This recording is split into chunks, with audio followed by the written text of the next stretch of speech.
Good afternoon, Lincoln, and hello, hunters, and welcome back to another stream. Yeah, so it's as the title says, this is a take 2.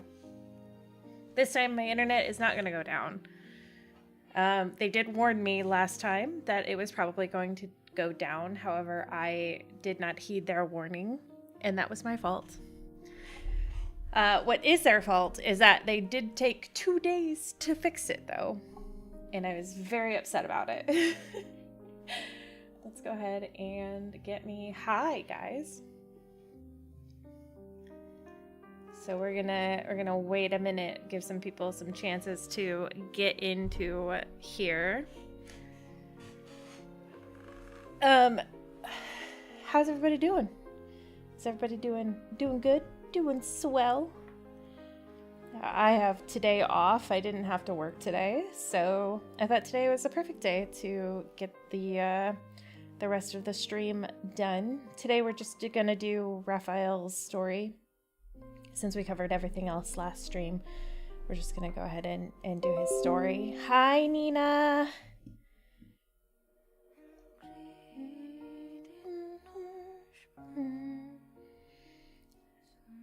So it's gonna be kind of a short stream, probably like an hour or so, depending on how long, which is fine because I got spoiled on my phone.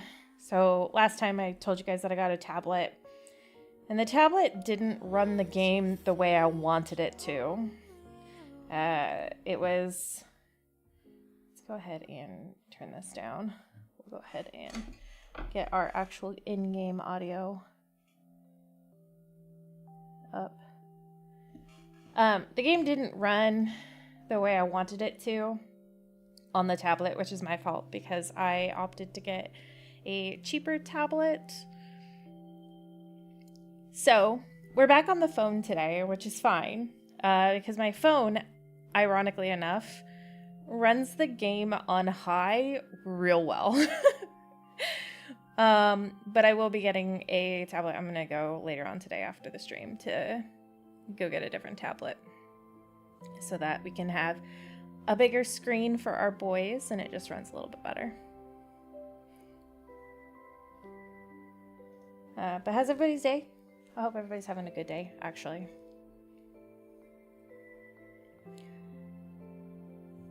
Let's go ahead and say, ooh, you guys are seeing how I do this.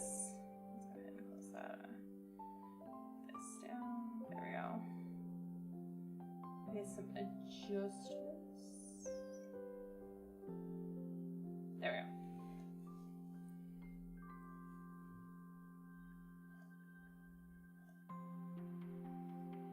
I'll give some time for people, some people to roll on in. Oops. No, this one. Scooch me over just a little bit. I do have some pretty funny things that happened though, or at least like I'm trying to get happen. So I started leaving peanuts on my balcony. I live on a upper story apartment. You've been twiddling your thumbs for a while. Hello, are you really Zane? that bored? No.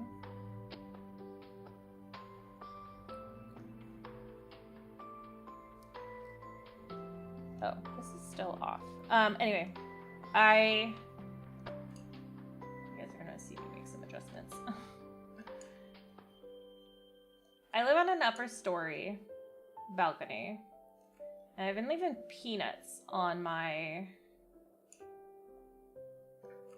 I swear, I'm a professional.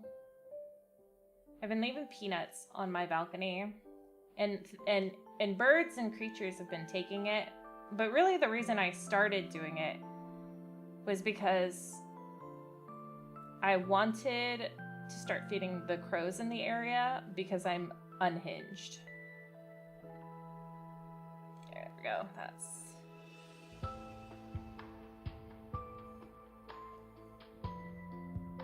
So I think crows are taking it, but I can't tell and I'm never finding it. But as soon as I train a crow, you guys will be the first to know. Just saying.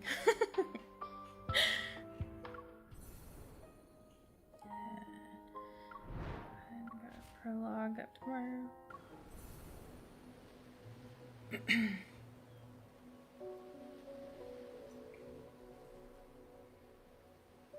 We'll give it a few more minutes. But I've always kind of wanted to like train a crow or have a crow friend. Just because crows have more meanings than just Silas now, okay? I watched Final Fantasy Kingsglaive, if you guys know that. And one of my favorite characters' name is Crow. She's really badass. And crows have just always been my spirit animal, so it just is fitting, you know? Don't judge me, whatever.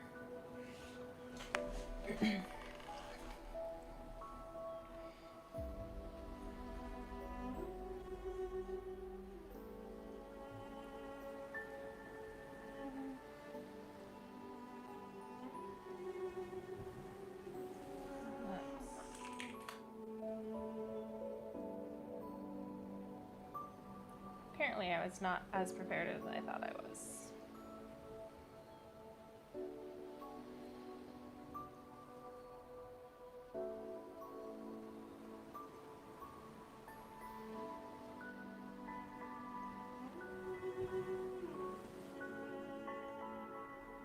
Alright, there we go.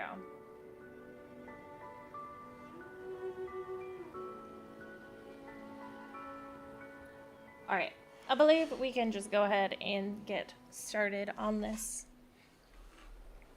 We're starting from number 1. Now, I know the other stream has half of number 1, but because of how it ended, couldn't make it Tuesday stream. Hi, Montoya. Make a Tuesday stream as it was also again hack day. Oh, okay. No, that's okay. You know what? Genshin Impact polls, way more important. I get it.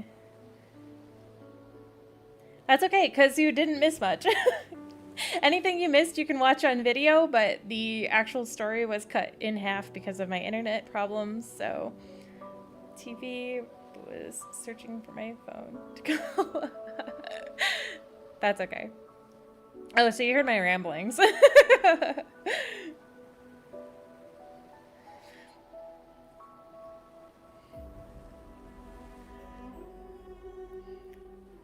All right, we're gonna go ahead and get started. All the volume and everything should be back to normal.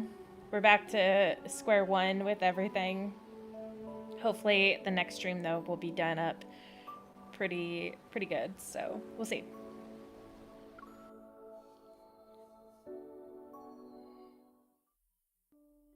Oh my gosh, look at the quality.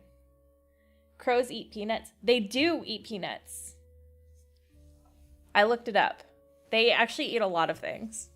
They are scavengers, so. Jewelry, luxury homes, connections. The wealth Maxwell has accumulated extends beyond mere money.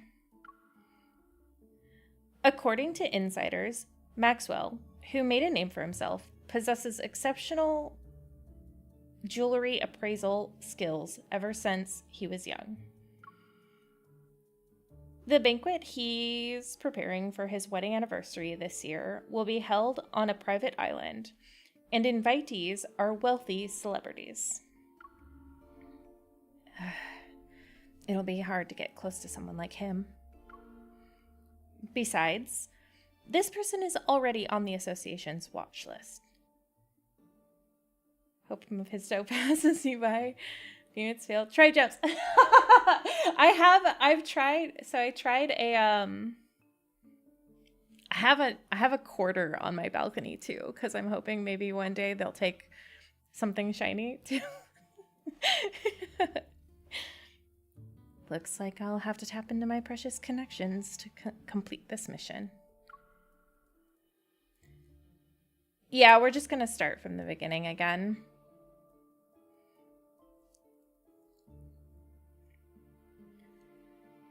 The villa on the bay quietly sits in the cool, salty sea air. Welcoming my arrival, the familiar iron gate is half open as always.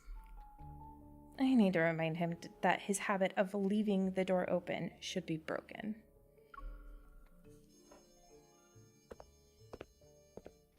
Might as well get it all in one fell swoop. It'll go fast. I close the door behind me and head to Rafayel's studio. Don't get me wrong.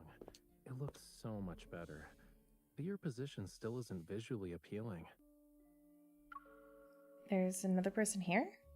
That's rare.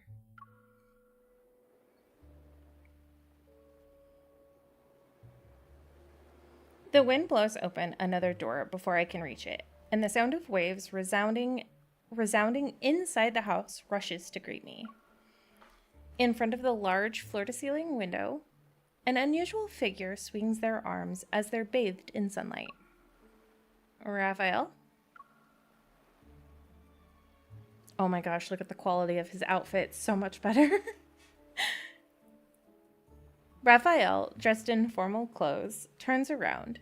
A smile appears on his face as he places his right hand on his chest and bows. Welcome, my esteemed guest. Please, take a seat. He points to a cushioned high-backed chair by the small dining table next to him. With his gaze, he urges me to sit. When you mentioned a concert, you were talking about this? It's happening now? Of course. Sunlight washes over the chair. A cup of tea sits on the edge of the table, and a dark red plush carpet covers the floor. He put a lot of thought into preparing this. He's not messing around.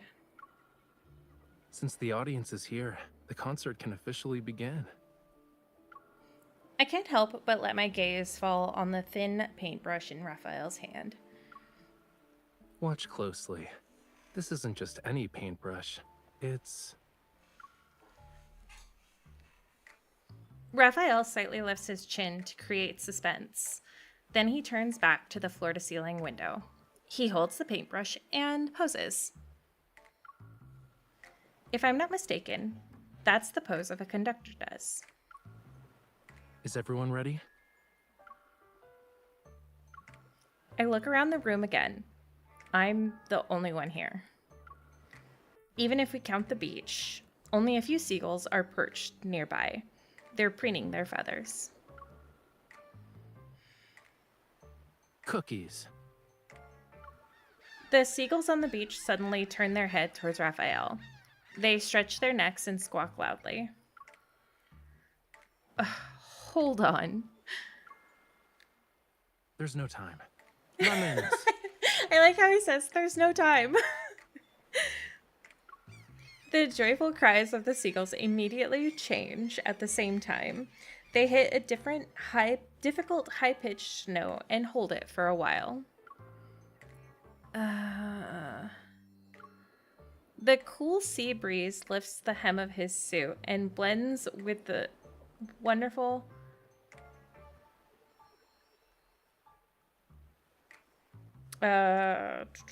warm sunlight to create a relaxing, refreshing experience. Raphael's pose is simple yet subtly expressive. His eyes are half closed, and he's engrossed in the melodious tone. Hi. Sure, I can try to give you some advice. Assuming this is a mime performance, it's perfect in terms of being a concert. It's a shame I can't meet the world. Same MC, honestly. Before the seagull's maddening cries overwhelm my mind, I go to the window and set down a plate of cookies and lemons. Okay, the cookies is one thing, but why the lemons? Like, I don't think birds would like lemons. Or am I mistaken? The rhythmic cries stop. Seagulls fly in to snatch the food before scattering. They're satisfied.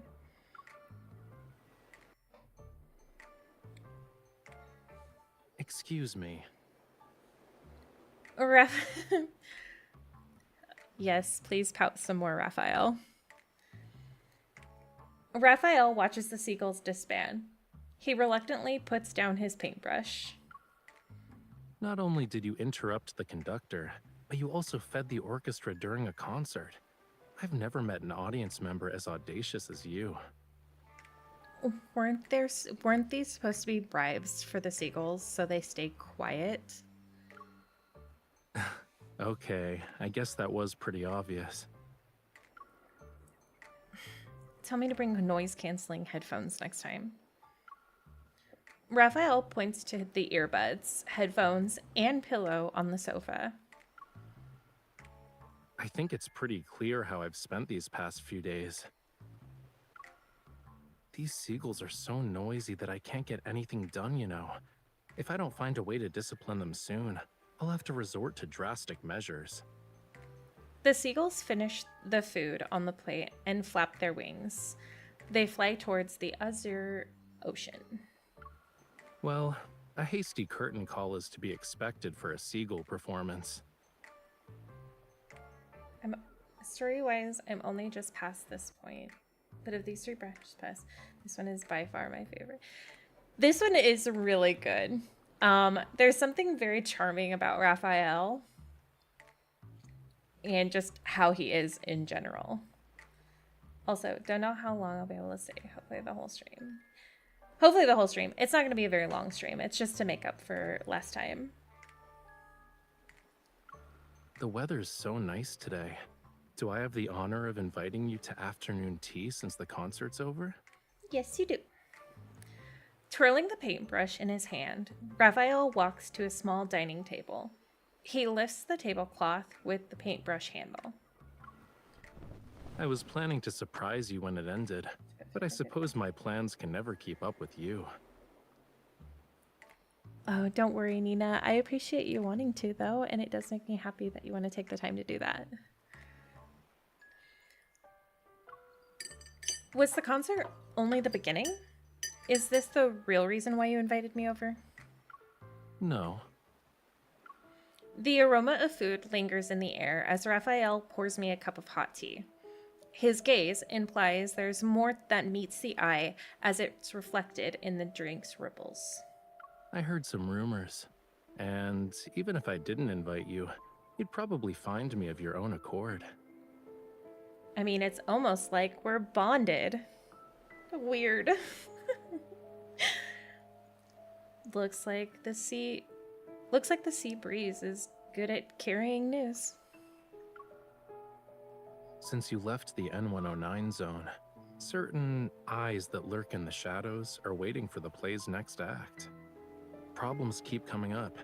I'm not sure which one you'll deal with first, though. So, I'll take the initiative and offer you a reward of your choice. The rare display of honesty and underlying assertiveness catches me off guard. He's already in control of the conversation. One thing I do enjoy with Raphael, and something that I've enjoyed in story building anyways, is when people use plays as references for like monologues. It happens a lot in video games, and it's something I have always really enjoyed. So it's something about Raphael that I really like. I swallow my food. After contemplating my choices, I pick up my cup and extend it towards him with a question. Why don't you be even more honest? Is there something that needs my immediate attention? Not necessarily, but it is something only you can do. Me? Yes, only you. The corner of Raphael's mouth curls up. As we clink glasses, his expression carries a hint of determination. I know this matter is anything but ordinary for him and me. Breaking the shackles of time requires patience. As they say, haste makes waste. Let's talk about your issue first, yeah? Okay.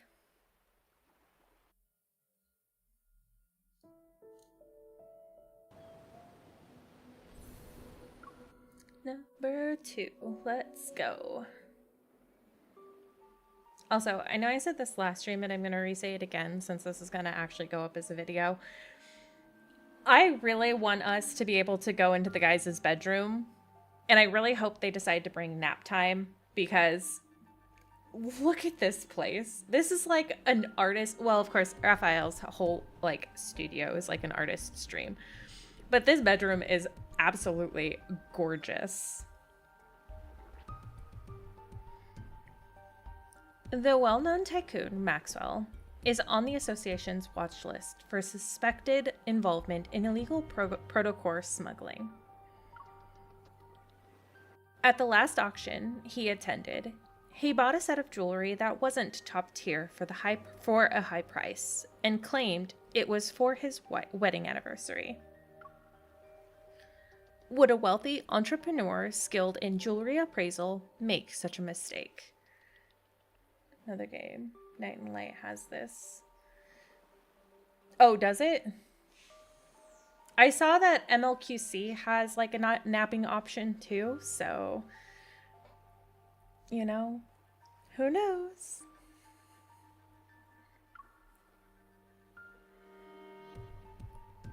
Based on our intel, the association suspects this was an illegal protocore transaction disguised as a jewelry auction. And when we look at the price, if it's really related to protocores, it must be no ordinary type. In other words, an aether core might be hidden in that jewelry. We don't have any conclusive evidence at the moment, so we can't confiscate his assets. You'll have to do an undercover investigation. Oh no, you mean I have to be a spy? This is the worst timeline. Yes, Captain. Maxwell plans to give the jewelry to his wife at the banquet. If I attend, I might be able to inspect it.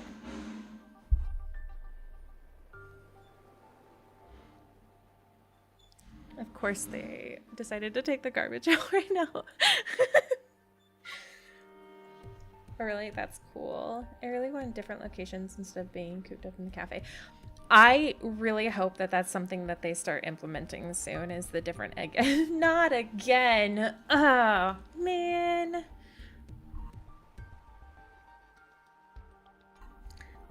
As for getting my hands on an invitation from a tycoon, only you can do this, Rafayel. I know. Your eyes already acknowledged how wonderful I am the moment you walked through that door. You don't need to butter me up even more. If he said that to me in real life, I would tell him to leave, but also I would have a huge smile on my face because I kind of like how, like, I don't know, into himself he is. Not into himself, but how confident he is. I'd love to chill in Raph's room. Seriously, look at it. It's gorgeous. Also, I don't know if you guys can tell, but I turned on the background depth of field, and it looks so cool. Rafayel leaves the changing room with his hands behind his back. Anticipation builds with each step he takes. What about the invitation? Didn't I say I'd present you with a reward of your choice? Here you go. Thank you.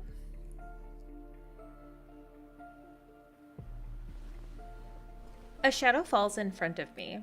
Rafayel covers my face with one hand and ties something in the back of my head with the other. I raise my hand and touch the smooth surface. The object is sort of firm. Rafayel wraps an arm around my shoulder and leads me to the mirror. Could be on my side, but the game volume is quieter than you. No, that's perfect. Thanks for letting me know. Let's see if we can adjust that. Bring this up a little bit. Okay, we'll see how that works out. Thanks for letting me know, Nina. Let me know if it's too loud or you can't hear me or whatever. You can make adjustments as we go. I raise my hand to touch the smooth surface. The object is sort of firm. Rafayel wraps a mirror. Okay. Mask for a masquerade. And the invitation to Maxwell's private banquet. Rafayel stands behind me. He appears to be dissatisfied with how the mask is positioned. While talking, he undoes the knot and reties it. Maxwell and his wife Gabriella met at a masquerade ball. I feel like Raph is super great at hiding his insecurities with being very confident and extroverted. I totally 100% agree with that, actually. The theme of their wedding anniversary is reliving the moment. Guests will wear customized masks as part of his commemorative gift. It sounds like he really loves his wife. Awesome. Thanks, Nina. But these masks are custom made, so they must represent its wearer's identity, right? Yup, your clothes and jewelry are ready too. Now's the perfect time to get acquainted with your new identity. I glance at my reflection in the mirror. I notice Rafayel's somewhat exaggerated formal attire that suits a masquerade. So you're not an artist. I'm curious about the new relationship you've set up for us. Mischievous, Rafayel winks at me as I'm looking at my reflection in the mirror. A new, talented opera singer who's accompanied by a dedicated manager, bodyguard, and assistant. Which one of us is the opera singer? I'm definitely not your manager, bodyguard, or assistant. I never accept side gigs. Of course not.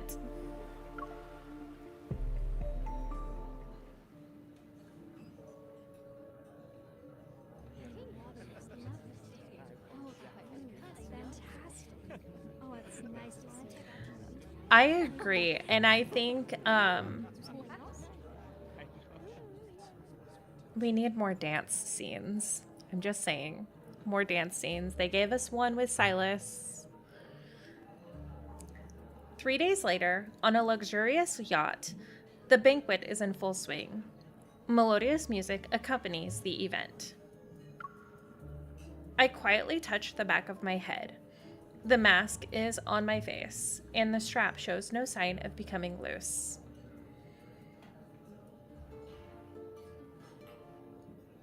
I love how MC doesn't question how he knew her dress size. She doesn't ever question it. All of the boys have her dress size. Silas provides her with a dress during their banquet too. And like, how? Why?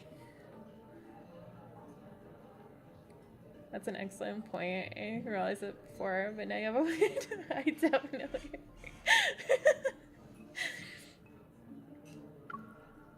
With a champagne glass in hand, I stand behind Rafayel. I occasionally pretend to take a sip as I observe the people around us. Why are you so far away? I love the Phantom of the Opera, like, one eye mask, though. I'm a huge fan. Rafayel, who's also wearing a mask, turns around and looks at the distance between us with some confusion. He gestures for me to move closer. Your clothes and mannerisms are your face in a banquet like this, which means they're under everyone's scrutiny. So, people are gonna think I brought an assassin with me when you stand over there like that. I mouth, "This is the distance a bodyguard should be at," to Rafayel.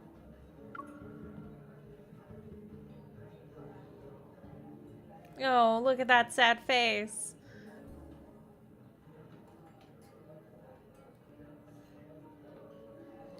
Resigned, Rafayel lowers his head and walks over to stand beside me. Then switch your role to manager so we can be near each other. Besides, when you first became my bodyguard, you weren't this meticulous about keeping your distance. Just as Raph is about to say something, a man wearing a jester mask walks over to us. My intuition as a bodyguard makes me step forward to protect Rafayel, who's behind me. He's just here to talk. You don't need to be on high alert. I nod and step aside. Standing next to Rafayel, I watch as Rafayel starts a conversation with him.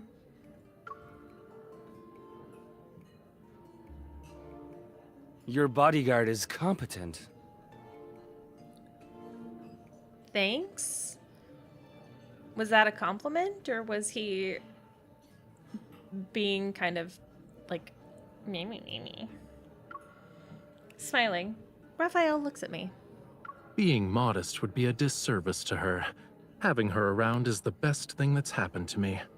Oh gosh, thanks, Raph. Ever since he's boarded the yacht, Rafayel's speech and enunciation have changed. His gestures are also more exaggerated than usual. It's like he's a real opera singer. Interesting. Maxwell made this mask and brooch for Yosef. He should be over 70 right now. But you sound like a young man. Here we go. I feel a little on edge, but my expression remains calm as I take the wine glass from Rafayel's hand. Are you saying that 70-year-old Yosef should disregard his health and attend in person? Youngsters like yourself are very sharp-tongued. While Yosef and I were drinking tea and playing chess, you were probably having fun somewhere else. Judging by your attitude, you must be an old friend of his, good sir. Has he not taken the time to share some of his insight with you? For example, How does a person avoid becoming an annoying old man? Watch your tongue. Did Maxwell actually allow someone like you to attend this banquet?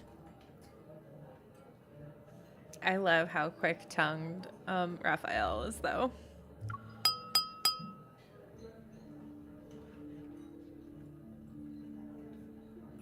He does look really good in this outfit, though. I think Montoya said it last time, but his opera outfit is pretty good on him. On the hold of the ship, the crisp sound of clinking glasses captures everyone's attention. A middle-aged man wearing a dark purple velvet suit stands up with a glass of wine. His smile is barely concealed under his mask. I'd like to thank everyone for attending this banquet. Tomorrow is my 40th wedding anniversary with Gabriella. The yacht will arrive at the island where the event will be held. Upon seeing the host, the gesture reluctantly closes his mouth.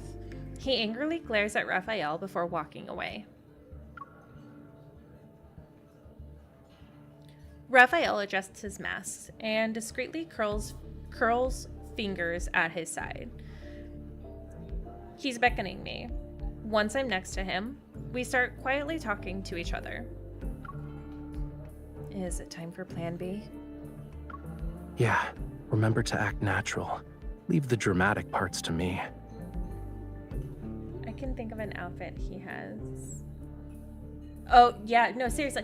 Rafayel, all of his outfits are pretty good. I really like his artist outfit too. But I think I'm gonna have to agree with you, Kachik. Most of his outfits for Rafayel are pretty good.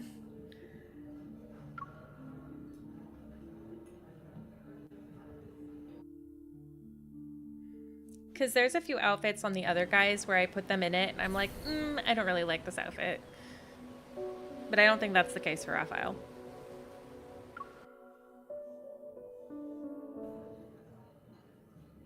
All of you have probably heard about my gift for Gabriella. Maxwell gestures to the cabin, and everyone's gaze shift. A tall bodyguard leaves the cabin while holding a jewelry box adorned with an intricate floral pattern. Following Maxwell's direction, the bodyguard places the jewelry box on a display that's been specifically crafted for it. It's located at the front of the banquet hall. Bathed in meticulously placed lighting, accompanied by perfect angles and colors, the jewelry resembles a solidified, dark blue, tranquil ocean. You've banned Silas from some. I think more recently the one I don't like for Silas is, or I don't care for it, is the one with the red coat. Like the nice one with the red coat. I think it's like a turtleneck underneath. Not my favorite. This might be a good chance to get a closer look. You also must have heard about the people who claim my old eyes are failing me, and I can't tell what a real treasure is anymore. As Maxwell lightly joked about himself, everyone joined in with a good-natured laugh. When the official banquet begins, I will let everyone know that its true value is far beyond the money I spent. It must be the perfect piece of jewelry for Gabriella, since he spent so much money on it. I heard it compliments Gabriella's eyes. Maybe that's the reason. I hear the guests' conversations around me. Recalling Maxwell's files, I shake my head. Rafayel understands the meaning behind my gaze and follows me.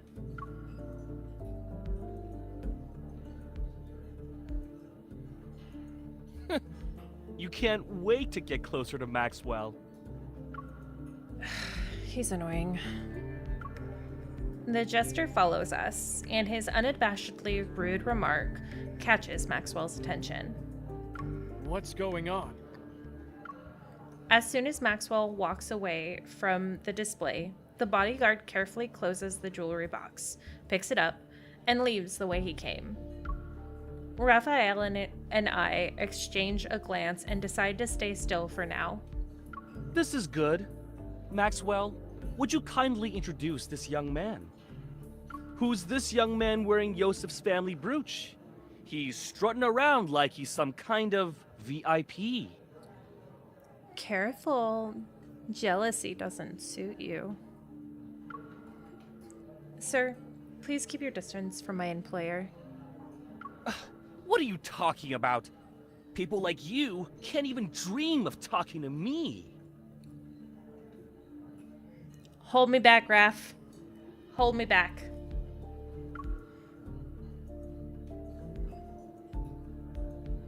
Raphael, seemingly unfazed, bows towards Maxwell and lowers his head with an air of grace. Maybe if someone else did it, it would seem pretentious, but his gestures only bring to mind phrases such as an elegant gentleman. It's been a while, Maxwell. Allow me to greet you on behalf of my uncle. Oh, Yes, of course. Allow me to introduce you. This is Yosef's distant nephew. You should listen to him perform. He's truly an opera star in the making. Really? Why haven't I heard about Yosef's opera-singing nephew? Why are you asking about that? Do you even know all his legitimate and illegitimate children? Have you met them? Or even held them, for that matter? It's almost like you know more about my family than I do.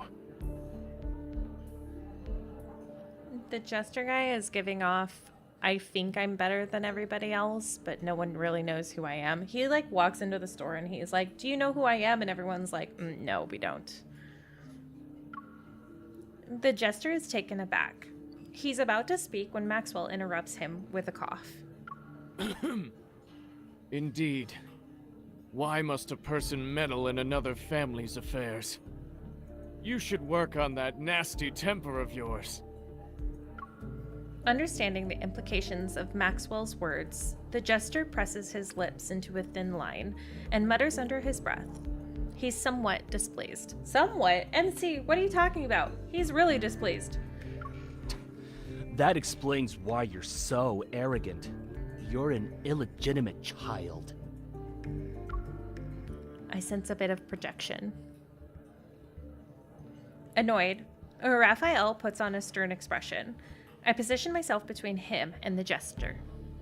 All right, young man. There's no need to get so worked up.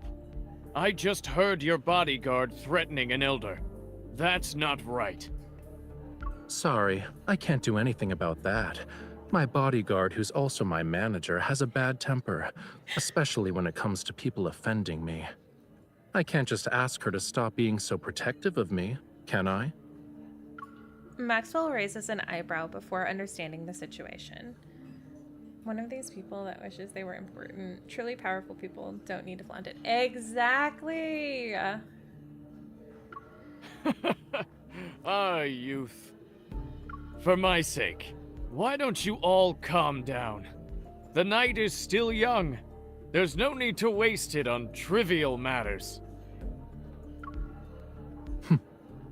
Raphael scoffs, but he immediately quiets down after I pat his back. Then nods at Maxwell. Now that the misunderstanding's been cleared up, I'd be happy to extend this courtesy to you.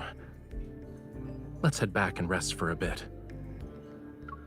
Raphael offers his elbow to me. Once I place my hand on his arm, he escorts me out of the banquet hall like a performer leaving the stage.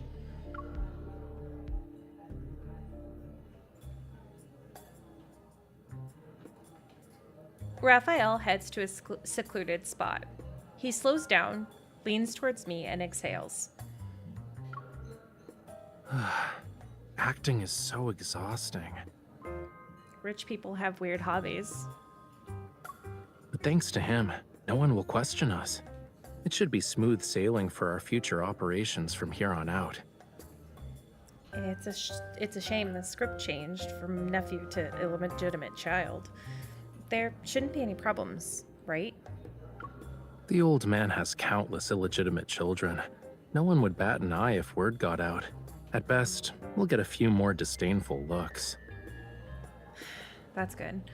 We won't even see it as someone rolling their eyes at us with these masks. Yeah, it's perfect.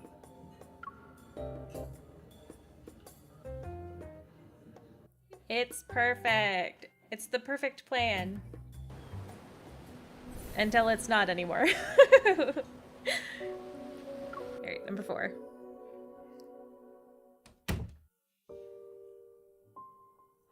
I love this song so much. This is one of my favorite musics. Oops.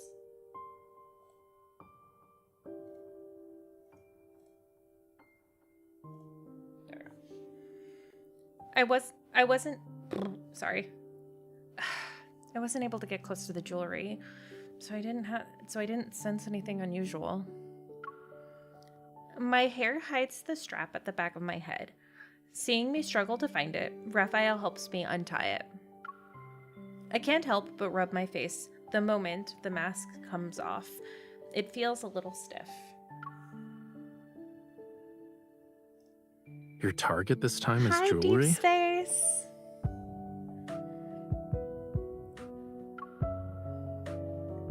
I fiddle with my mask, his palm and slender fingers making it look delicate. What about you? Is pretending to be your manager, bodyguard, and assistant as far as my help goes?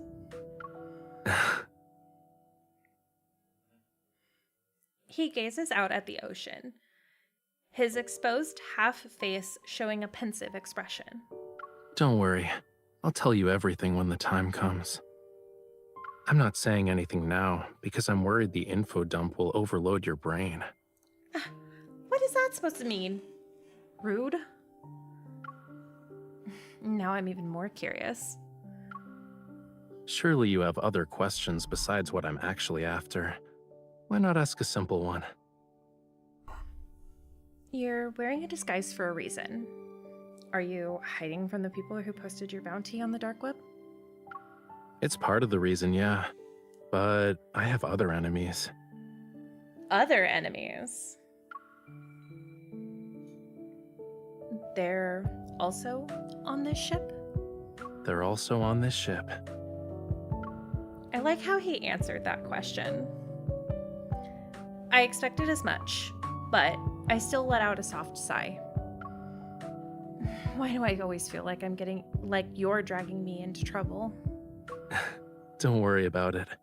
Considering how strong you are, no one can beat you in a fist fight. Thanks. I mean, at least it wasn't a backhanded compliment like he normally does. I knew it. Nothing is ever simple when you need me. I knew it. Nothing is ever simple when you need me to be involved.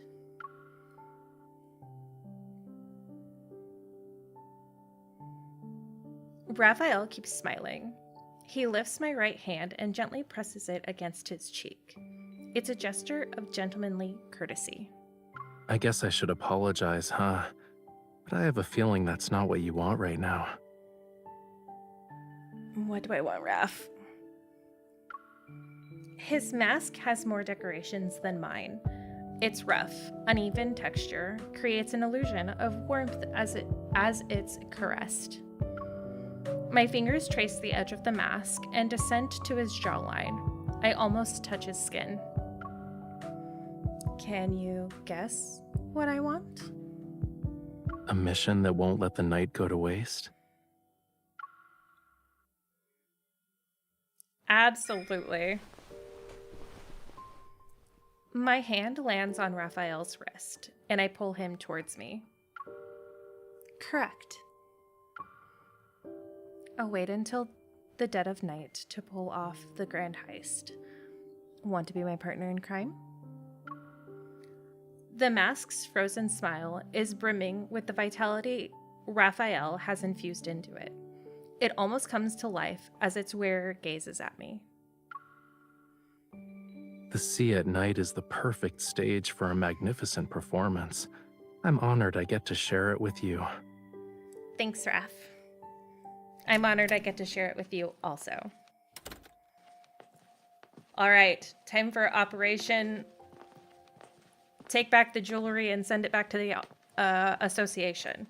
And yes, that is the entire title of it.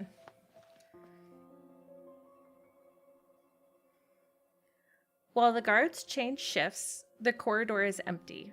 It's the perfect time to start our mission. I already know the yacht's map by heart. I carefully push open the door and bring Rafayel with me.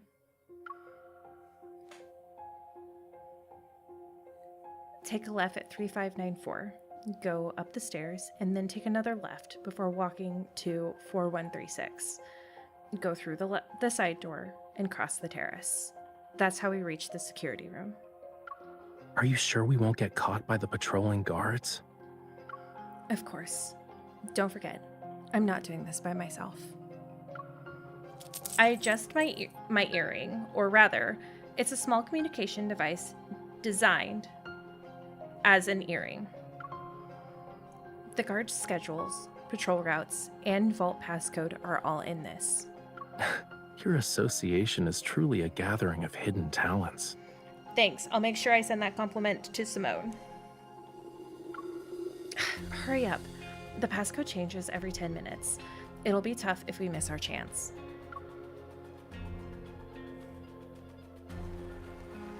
We arrive at the terrace on the 4th floor smoothly. It's not long until the vault's location appears within my line of sight. There are guards on patrol. We have to distract them. By not burning down That's the easy. yacht, Rafayel, We no. just need an encore. No, Raph, no. A small flame flickers in his fingertips. I nod. You're so good at this. How many people have you scared with that trick? Who asked me to be her partner in crime? Me, yes. The communication device beeps. The passcode has been successfully deciphered. I gesture to Raph. He nods, and a tiny hello? I was still reading that? I gesture to Raph. He nods, and a tiny flame materializes.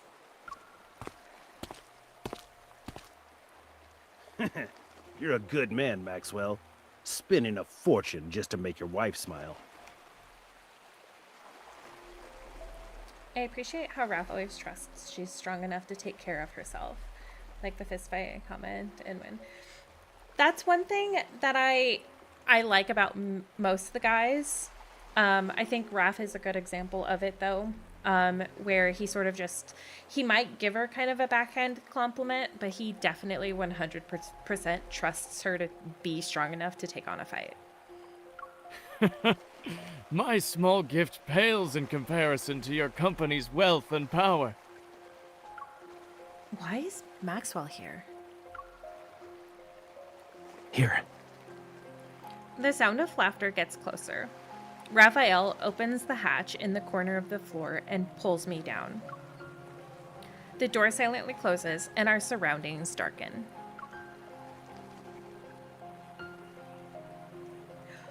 Oh no! We're in a cramped area with Rafayel. A cramped, dark area with Rafayel. This is the absolute worst situation we could possibly be in.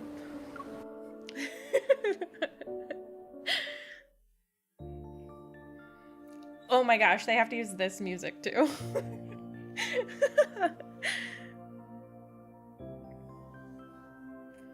The space below the deck is cramped and small. With the faint light from the automatic emergency light, I can barely make out the piles of items. Concerned that any noise would alert Maxwell and the others, Rafayel and I have to stay close together and not move. What's wrong? Your hand. It's poking me. He hesitates before moving his hand aside and resting it on the clutter behind me. Oh no, I'm caged in by him. Ah! As if he's trying to wrap his arms around my waist. Better. Yes.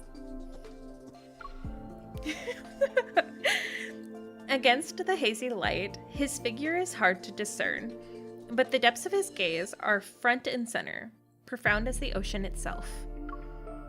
I force myself to look away and focus on the commotion above us. Originally wanted to attend, but he couldn't leave. He asked us to send you and your wife his regards. You're too kind.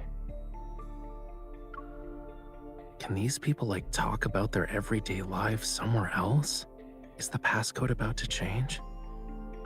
It's okay. We still have at least 7 or 8 minutes. Let's wait. But aren't you uncomfortable? Of course I am, I say in my heart. Curled up in front of Rafayel, I can't stretch my limbs. They're starting to feel numb. To make matters worse, a strand of hair falls across my face.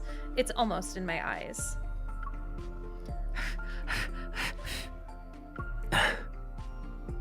I try to blow it away, but it doesn't do anything. Raphael's bangs slightly sway instead. Let me help. He raises his hand and moves it towards my cheek. However, his elbow hits the deck.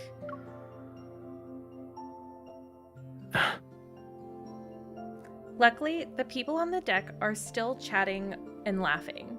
They don't hear us. I'm fine, I can deal with it. I try to suppress the strange feeling of hair on my face, but the more I try and ignore it, the more I focus on it. After a few moments, tears well up in my eyes. My vision starts to blur. Don't move.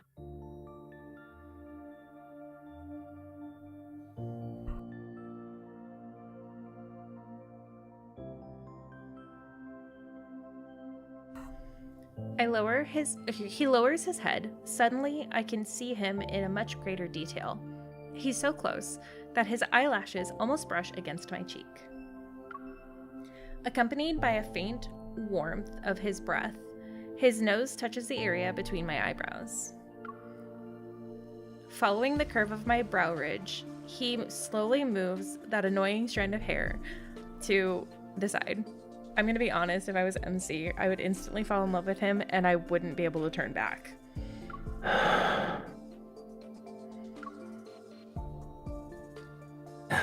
Is it better?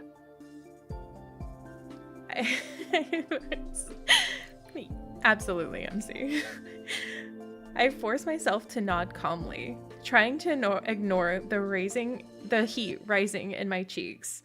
I refocus on the conversation above us.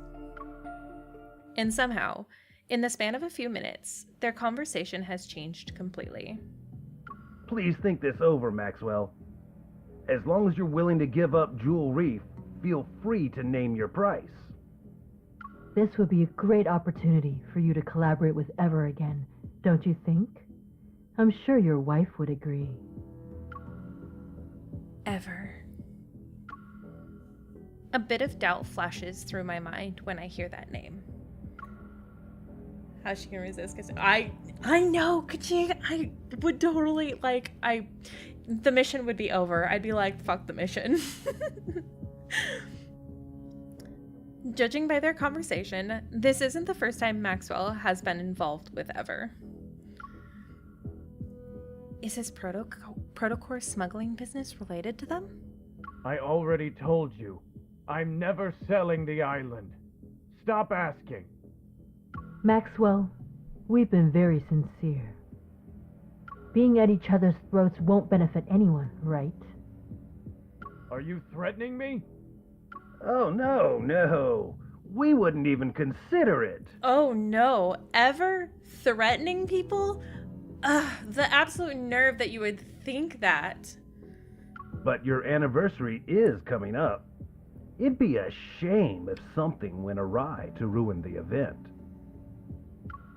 Maxwell sounds even more displeased. The three argue for a bit before parting ways on bad terms. I sigh when the sound of footsteps fade away. I reach out to open the hatch door. They got It's true.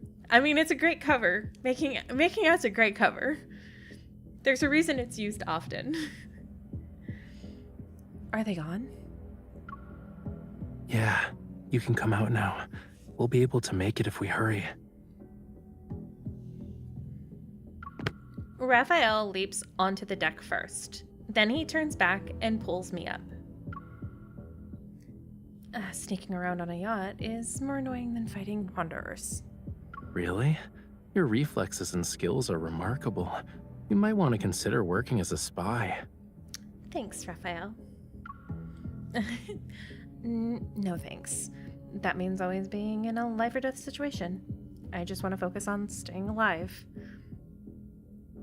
MC, in this latest chapter of Death and Rebirth, you're literally in a life or death situation. I'm just saying, eventually it all ends up the same way.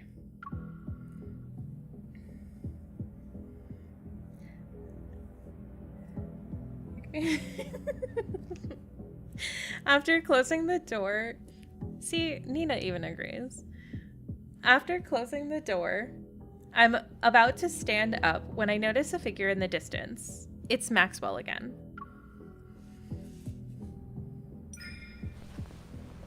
I yank Raphael down. He stumbles and ends up crouching. Who's there? Time to get my acting skills on. Let's see. Raphael pauses.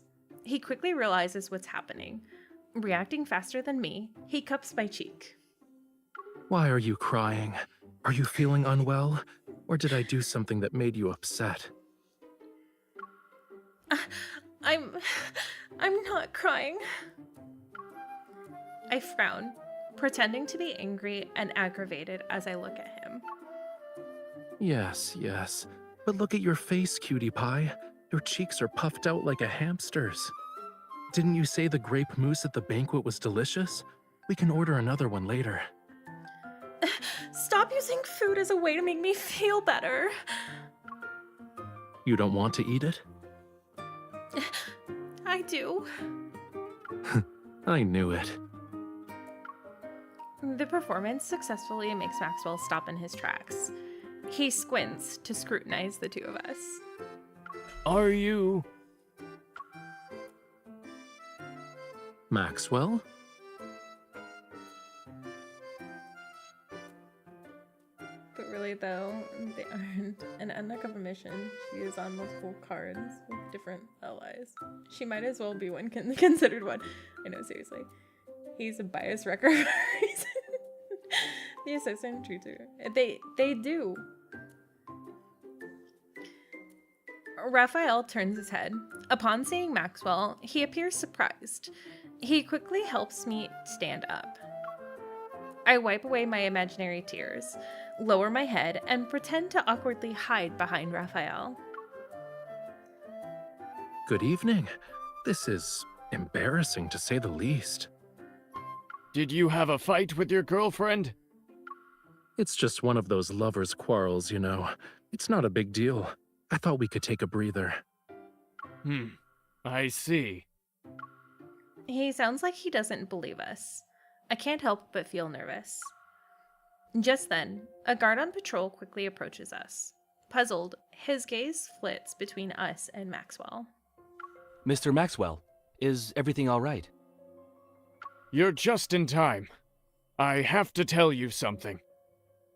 Tighten the security in the vault tonight, and bring in a few more men to protect it. You must keep a close eye on the jewelry and the deed to Jewel Reef. Understood. This is bad. Our plan to sneak into the vault is ruined. I quietly tug at Raphael's sleeve, signaling that we should leave first. Well, we'll be on our way. I hope you have a good rest of your night. Wait. Is there anything else? Raphael pauses. In the blink of an eye, he smiles and turns to Maxwell, who walks up to us. Stay away from the 4th floor if you want to get your mind off things. That's very suspicious. Is he warning us? As I quietly run through hundreds of possibilities, Maxwell raises his hand and points upward. Go to the bar or cafe on the 5th floor. There aren't a lot of people, and the atmosphere is better.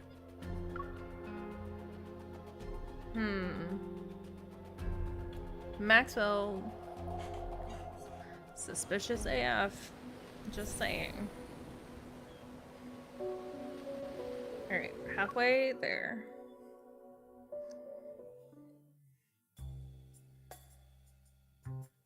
We would have already gotten the jewelry if it weren't for... Oh, hang on.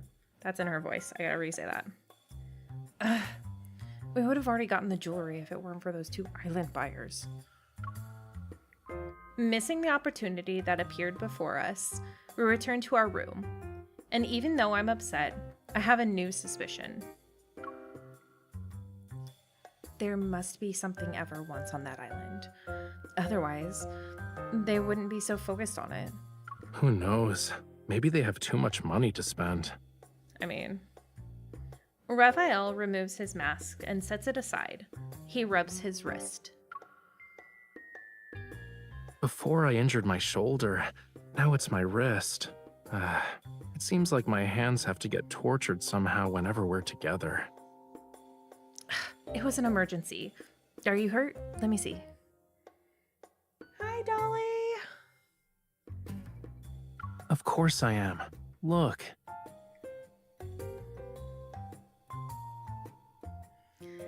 I hold up his wrist. Several minutes passed before I find a faint mark from my fingernail. That's okay. I appreciate you stopping by, as always. Oh, it's a serious injury, all right.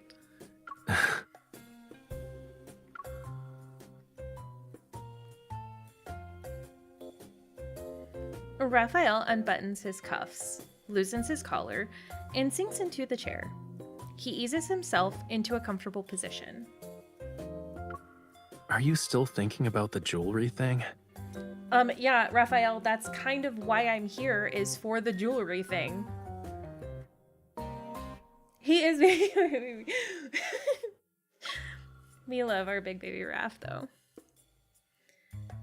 Yeah, I won't be able to catch Maxwell if I can't get close to it. Honestly, I think this guy isn't as suspicious as you make him out to be. He wears his heart on his sleeve, you know.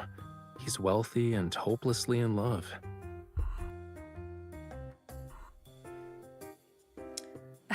I doubt it. Since you decided to approach him, he must be more than just rich, a rich, romantic fool. He's a simple-minded, generous, wealthy guy I want to work with at some point. Is there a problem? That excuse might fool others, but not me. I think Maxwell is far from innocent. Since this involves the association's secrets, I can't say much. I'm forced to beat around the bush. The protocore smuggling he's doing isn't a simple business venture. Is that so?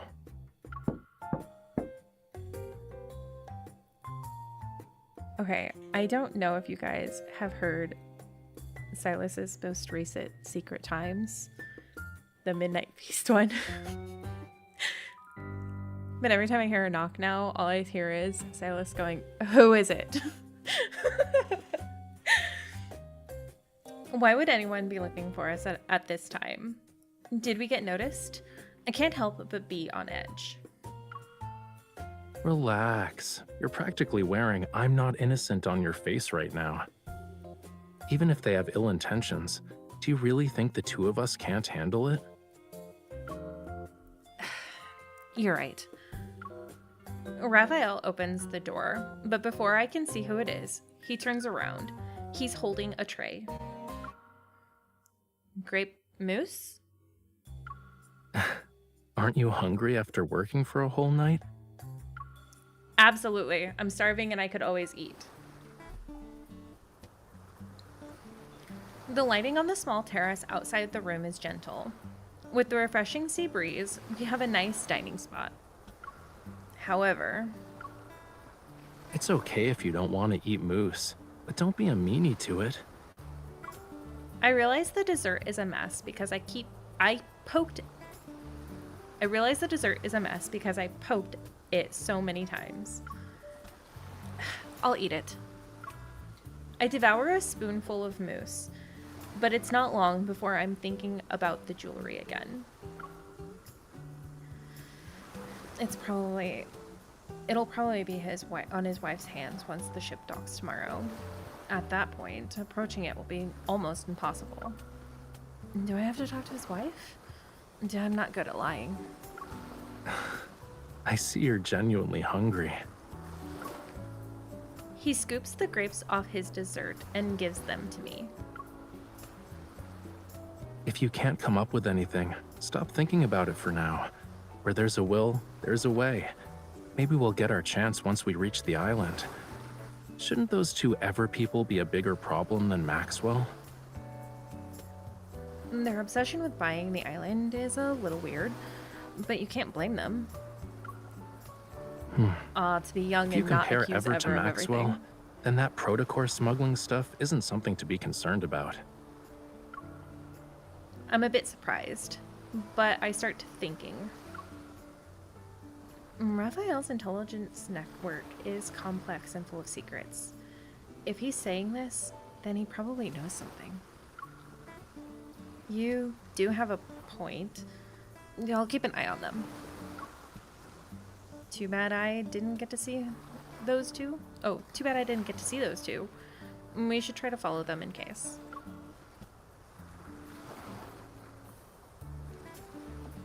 Okay, it's time to stop using your brain. Raphael waves his hand in front of me. His expression becomes stern. I told you that so your mind can take a break. It wasn't so you could throw yourself into another problem. Joke's on you, Raph. My life is full of problems and that's all I'm thinking about. But, like a magician, he pulls out something to feed to me. I bite down, and a candy's sweetness floods my mouth. Right now, you're only allowed to think about one thing, which is replenishing your energy before going to bed.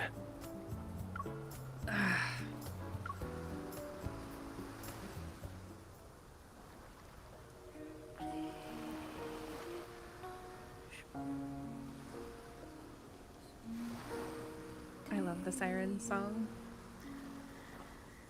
Maybe the sweetness makes me drowsy.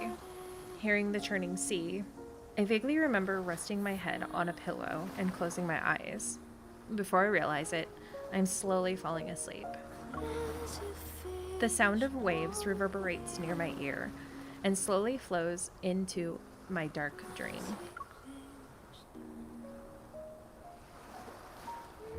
Faint moonlight spills over the pitch black sea, carrying an ethereal chant from afar.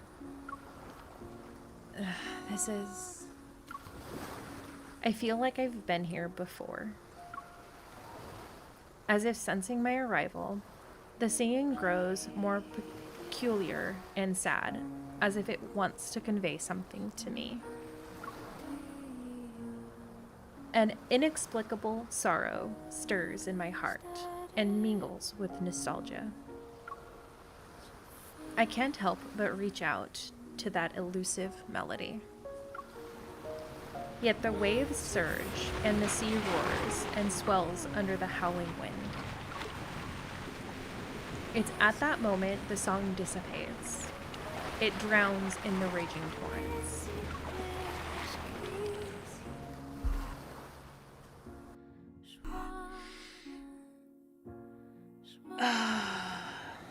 Hi, Mina. Welcome.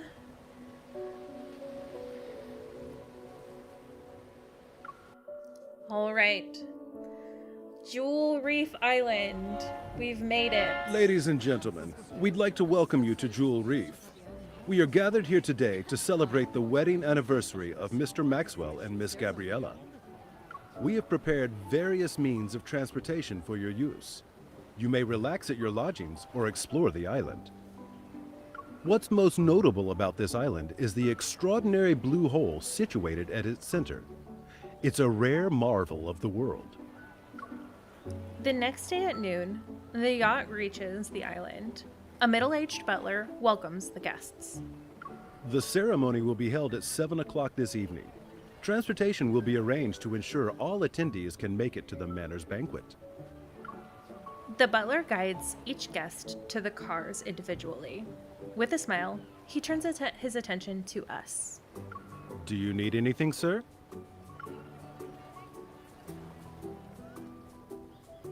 We're good, thank you. He's feeling a little land sick. Raphael leans against my arm. He raises an eyebrow and reveals a slightly disgruntled expression. I have a headache because someone had me appreciating the sea breeze with her late into the night. It's normal for sea creatures to have allergies on land. I understand. Maybe you should stop trying to understand.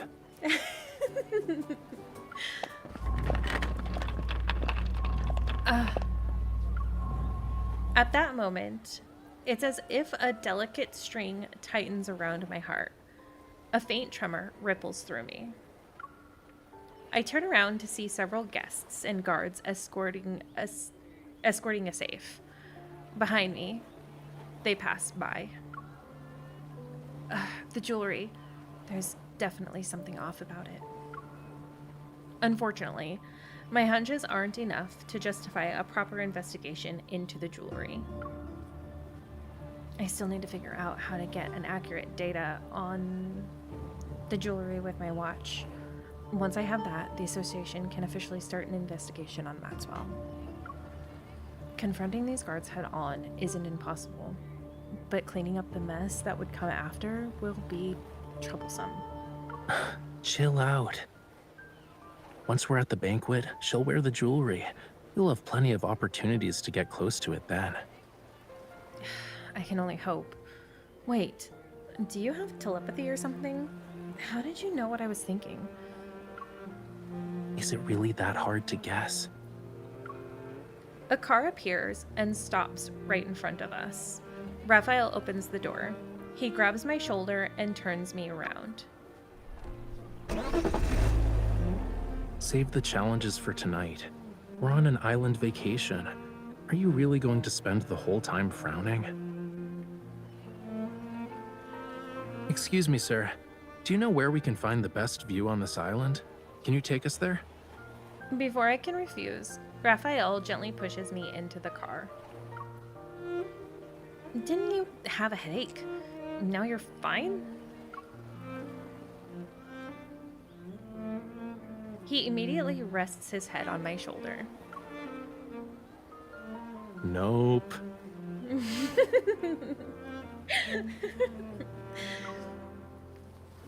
I love his extended sentences. Like, please. The driver proves himself to be very diligent. He takes us to a tranquil place by the sea.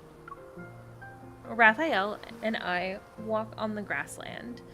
One side is an expanse of lush vegetation, and the other side is the azure sea. The underlying anxiety in my heart slowly dissipates, perhaps soothed by the breathtaking scenery. I heard about this rare blue hole before. We gotta check it out to make this trip worthwhile, don't you think? You say that, but you're not here just for the view. Did you?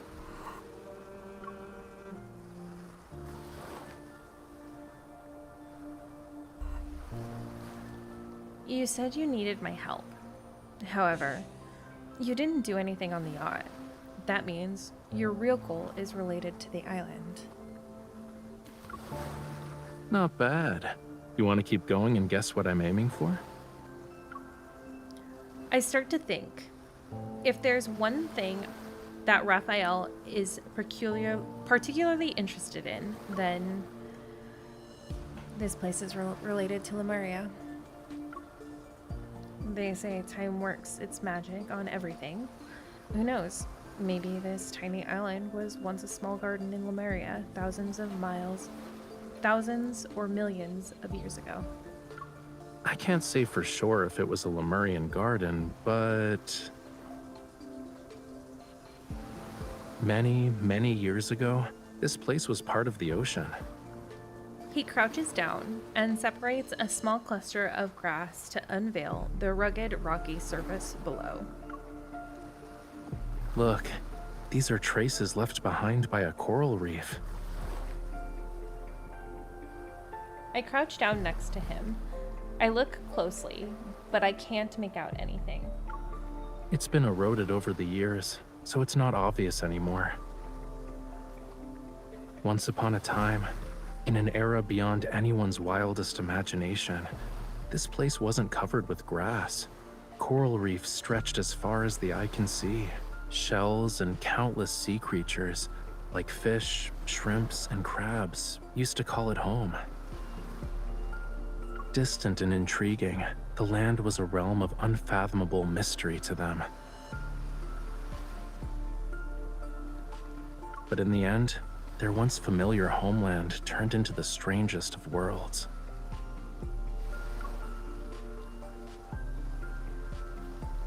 His tone is light, tinged with an elusive emotion. His words are carried away by the sea breeze as soon as they leave his lips. Why are you just standing there? You don't want to keep walking?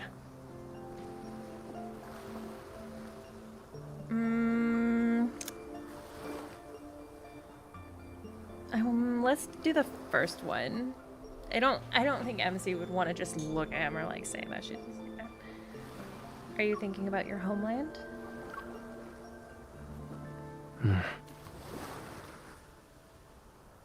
If I say yes, will you do something to make me feel better?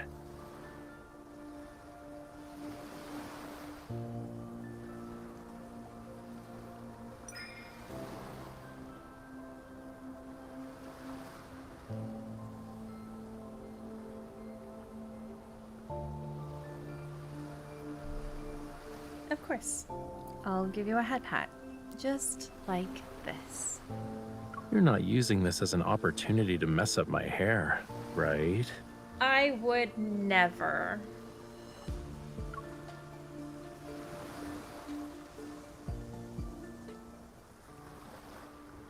We walk along the coast. As afternoon sunlight dims, the sea breeze becomes slightly cooler. With every step we take, the terrain gradually ascends. Out of the corner of my eye, the deck we arrived at earlier has turned into a distant white speck. Looking down, I notice the rocky tidal flat where a small boat is beached on the shore. Yes, I'll do something to make you...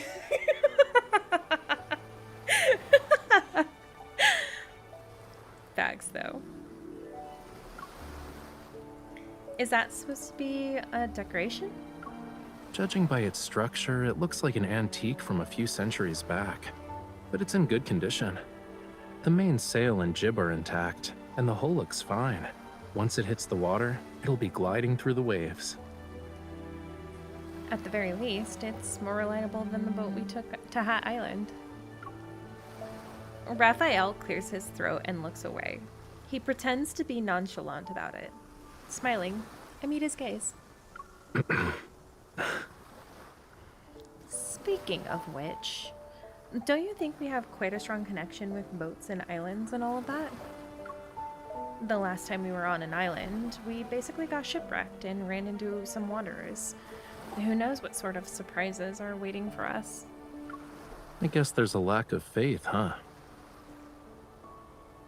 It's only natural, given our past experiences.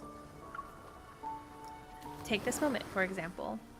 You said you'll show me the blue hole, but we've only seen flowers, plants, and rocks.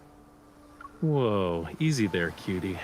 Look, we've arrived.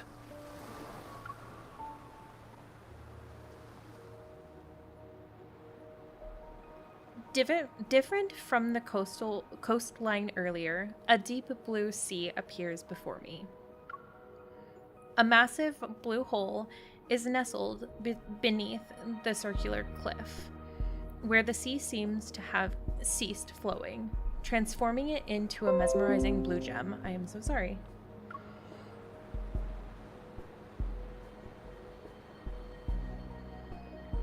Peering down from the edge, I feel like I'm looking straight at the deep sea's soulful eyes. Watch where you're going. Don't let it lure you in.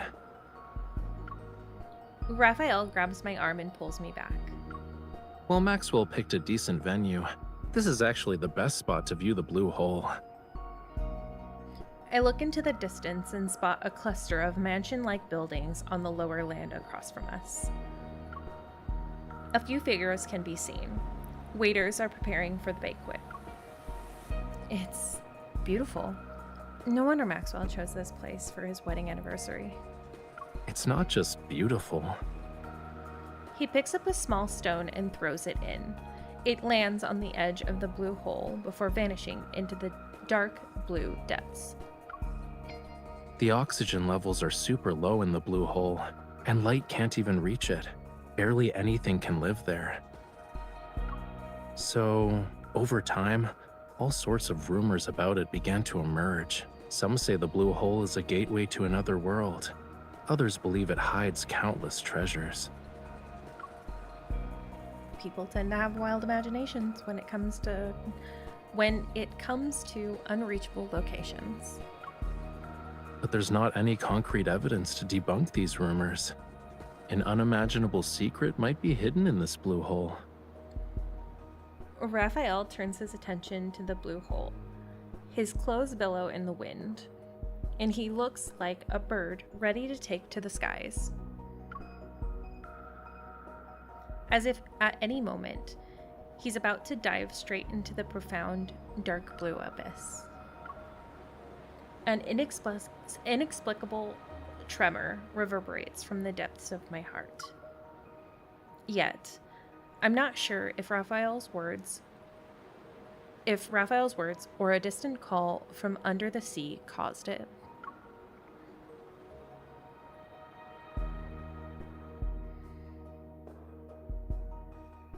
We're getting into the good part. Hi, Chicken Nugget. Welcome. Number 8. We're almost there. It's 7 p.m. The ceremony from the wedding anniversary takes place as scheduled in front of the manor near the blue hole. Amidst the guests' applause and cheers, Maxwell presents the jewelry to his beloved wife, Gabriella. Wearing a mask, I hide with Rafayel in the crowd, listening to Maxwell passionately recount how he first met his wife. The gemstones used in the jewelry are from the place where they fell in love with each other. Talk about being hopelessly lovey-dovey. There were many rumors about why Maxwell bought it. Turns out he had a romantic reason. But it's also disappointing in a way.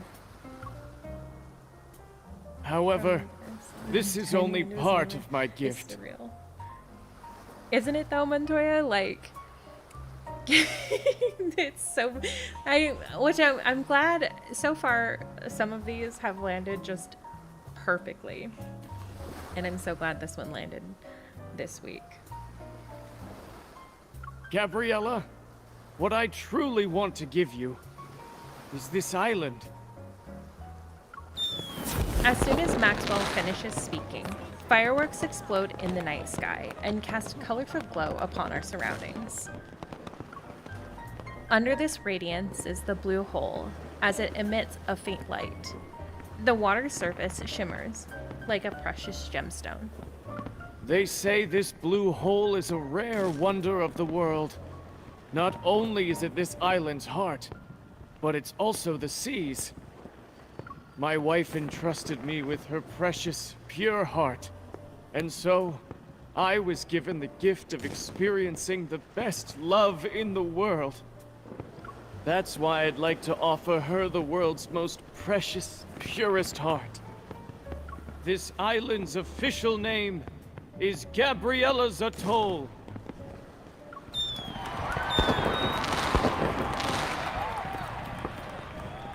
The fireworks become increasingly more magnificent and dazzling, accompanied by joyful laughter and applause. Gabriella, who's brimming with happiness, tightly holds her husband's hand. The jewelry she's wearing around her neck is even more brilliant. Don't ogle so much. Even a mask can't hide how you're eyeing the jewelry. I'm trying to come up with a conversation starter for when I approach her later. This is easy. Just say, Gabriella, your love story was so moving. I would be honored to hear more about it. I don't think that's enough to earn her trust. Remember, to Maxwell and his wife, you're the girlfriend of Yosef's illegitimate kid. With such a complex background, it's pretty clear that our love story is filled with obstacles. So, it's only natural for you to admire the romance between Maxwell and Gabriella. She might even pity you. Rafayel, did you work as an actor before? How are you able to easily slip into any role?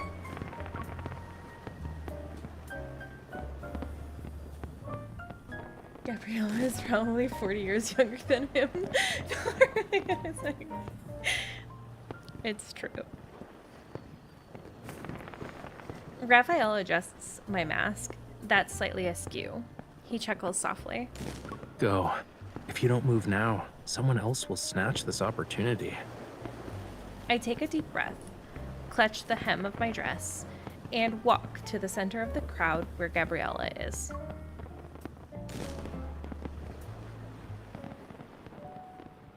Over half an hour later...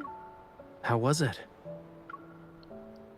There weren't any energy fluctuations. Away from the lively manor, a large, serene plane rests on the slope near the blue hole. Disappointed, I sit down on the grass. My gaze is fixed on the almost still seawater within the blue hole.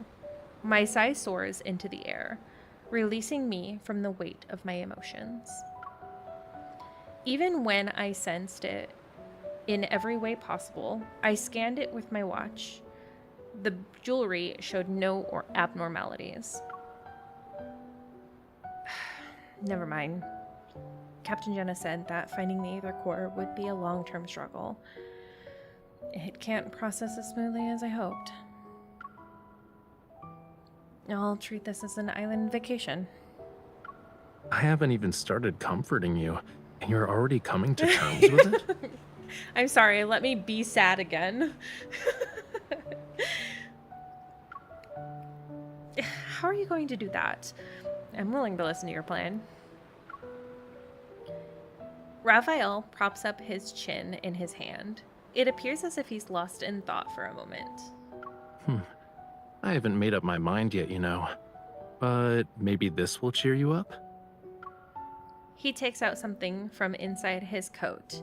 It's a small bundle of sparklers? Take one. Okay. Let's have fun with sparklers. His fingertip glows. Before my very eyes, small fireworks blossom from it. I can't help but laugh.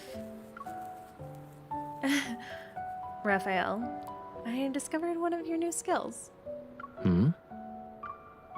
You always manage to pull something out of unexpectedly from your coat. How many more surprises are you hiding? Not a lot. These are all I have.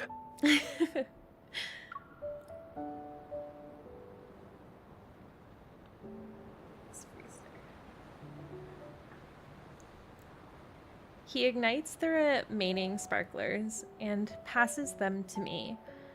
In my hand, they magically transform into a dazzling bouquet. Oh, it does. Seemingly attuned to the mood, the sea breeze subsides and allows the sparklers to glow until they flicker out. Then it rises with the tide.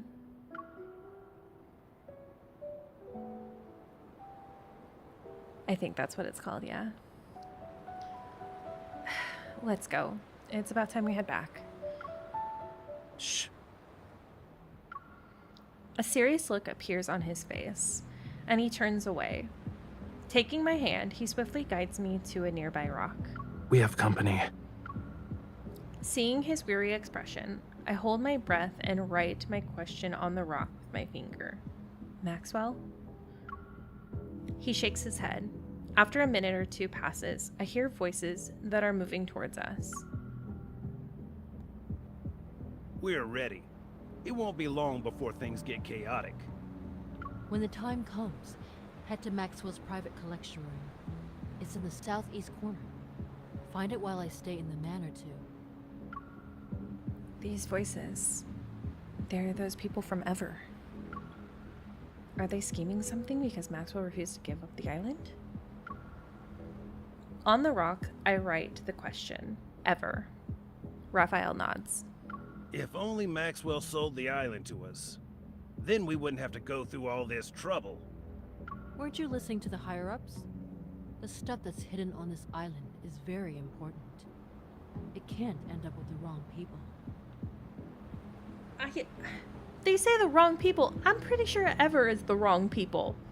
I'm just saying. What is this stuff exactly? Do you want to share your big secret with me? Who's there? Rafayel, no! Flames encircle the two. Rafayel approaches them slowly, one step at a time. I grab my firearm. Are you going to explain yourselves? Or would you rather have a thoughtful discussion at the Hunters Association? They clutch their teeth and refuse to speak. And just when I'm about to make another inquiry, I sense a powerful surge of metaflux. Rafayel, a wonder is about to appear. My watch sounds the alarm, which coincides with the violent tremor that shakes the sea. I hurry towards the blue hole, but Rafayel blocks my way. Before we continue, I need to ask you something. Do you like treasure hunts? I do. I do, but how is this related to the Wanderer? Then this adventure won't disappoint you. Recalling the rumors he mentioned in the afternoon about the treasure in the blue hole, unease washes over me. You're going to look for that treasure? The wind's getting stronger because of the high tide. It's the perfect time for a treasure hunt. Let's go. He holds me in his arms and rushes to the shore. The waves intensify and slowly engulf everything I can see. Meanwhile, a terrifying behemoth reveals itself in the center of the blue hole. Time to fight! Let's get into our horizontal mode. Oop, hang on, I did not set this up. Oh my gosh, Mira, you are a professional. There we go. You guys get to see my setup for a minute.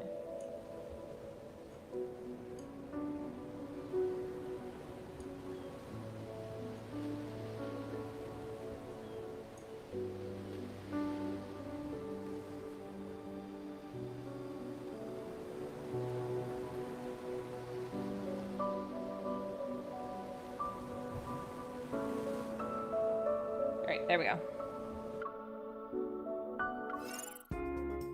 Look at those little babies. 15. Level 15.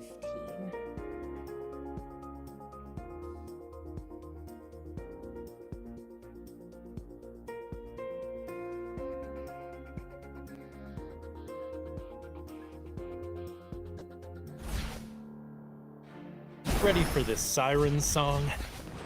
This teamwork thing is going great. We're the best. Ooh! It's almost over. Don't let her get away. Using stuff. Did you spot its weakness? I'll show you.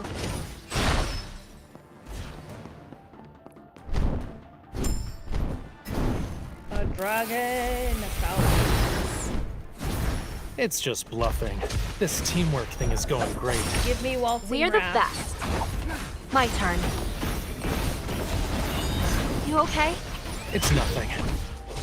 Back up. Let's see what trick it has. Go back to the pit you came from.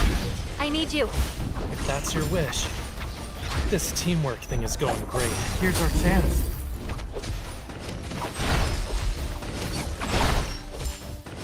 My turn. Yes, give me 2 dots. Oh man, it recovered so fast. Keep your distance from it. I think I'm gonna hold on for a Go second. back to the pit you came from. Ouch! This teamwork thing is going great. We're the best.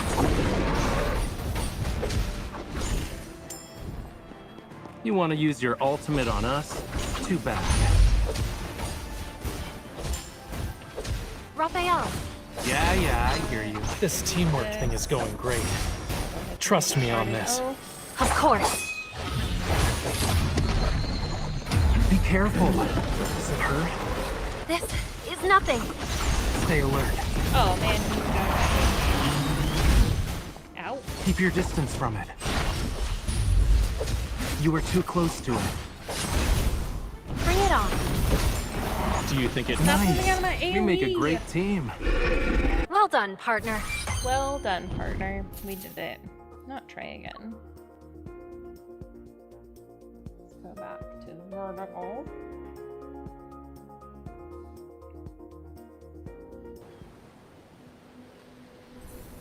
Alright, a few more guys. I think we're getting into cutscene territory also. Look at this background. Hiya. The protofield disappeared. In the depths of the dark blue sea, light sporadically flashes. Struggling to keep my eyes open, I can't find my way. I think we'll fall straight into the blue hole. I'll swim towards the light and see where it leads. Don't swim. Stop. Now turn your head. I do as he says. However, trying to turn while underwater is surprisingly difficult. A familiar warmth suddenly cradles the back of my head. Strands of hair gracefully drift into my view, and they're followed by a gentle kiss. Try it. Okay, but this is cool. Like, with the... Yeah, okay. Try what? My steady breathing is accompanied by the faint fragrance of fresh sea salt. It permeates my entire being. I'm taken aback. I can breathe. I'm not even choking on water. Do you also want to see if your tears can turn into pearls? Rafayel carefully runs his fingers along the area around my eyes. He instantly conjures up a thumb-size flammula, like a magician pulling a rabbit out of his hat. The tide is rising. Come on, let's find my treasure. The little fish affectionately rubs its belly against Rafayel's fingertip. With a flick of its tail, it swims towards the depths of the blue hole, as if it were guiding us. I love Rafayel's little fishy. Is there really a hidden Lemurian treasure at the bottom? Only the undercurrent beneath the high tide and the tiniest fish know its location. I playfully poke the flammula. Flammula? That sounds more correct. Swimming next to me. Unafraid, it swims closer and nuzzles my cheek. Why is the flammula sillier than the one outside? It doesn't even have a sense of caution. It's not the fish's fault. It only dares to come close because you have a familiar scent. Are you talking about when you kissed me? Obviously, it's not just because of that. You're right, it's not just because of that. I'm excited to see the flammula in the new one if it's around, because I know that it's existent in his other myth, his God of Tide myth, but I'd like to see the flammula in Sea God Raph's myth. As we head deeper into the blue hole, The undercurrents become more and more intricate. The light has disappeared. In Rafayel's palm, a small flame materializes. It casts a gentle glow while fish playfully swim around it. We're close to the entrance. A force surges through the water. My heartbeat quickens, and as soon as I find myself tightly gripping Raf's hand. Are you scared? I shake my head. I try to peer into the depths of the darkness with the help of Raf's firelight. However, I can't find the source of the mysterious force. Good news, our target is probably in the same place. And the bad news? My diving knowledge is limited. The deeper we go, the stronger the undercurrent gets. How deep do we need to be? After we follow the surging tide and pass through a crevice, we'll reach a hidden fjord. The undercurrent in the crevice will be even more chaotic. Make sure to hold on to me tightly when the time comes. Suddenly, the undercurrent becomes stronger. It propels me forward wildly.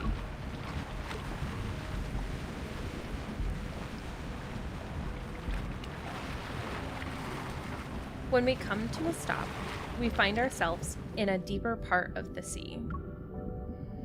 In serene darkness, a gentle light emanates below. It grows brighter only to dim. It's reminiscent of an aging heart's unhurried rhythm. This is the island's cornerstone. It once bore the weight of Lemuria's past and future. We slowly descend to the source of the light.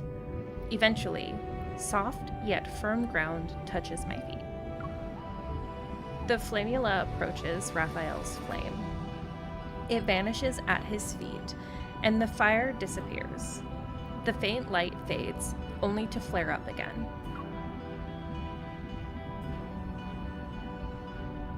Oh, look at that face. It's part of Lemuria's long-lost Tome of the Sea God. First mention of Tome of the Sea God. Under a tender radiance, the crimson seaweed on the seabed comes to life. They resemble a field of fire. So, I decided to do 10 pull of free pulls they gave us through the mail and the mid-banner, and I got one of the cards. It's not, yay, congratulations, that's so awesome, Chicken Nugget. That's actually really good luck, too. I'm doing good, Oakley, thank you. We stand on a massive, thick stone slab. The engravings on its surface are the light source. Those glowing marks look like symbols. Legend has it that the Tome of the Sea God contains prophecies of Lemuria's future. But this part speaks of oblivion, not the future. Are you referring to how the world forgot about Lemuria's history? It's not just that. There's also power. Those who borrowed power from the sea, but traded in the end. They mistook the sea's tolerance for submission and forgot about its cruelty. But I remember, and I will reclaim this forgotten power. Ooh, I have goosebumps. Looks like that's where I come in, huh? What do you need me to do?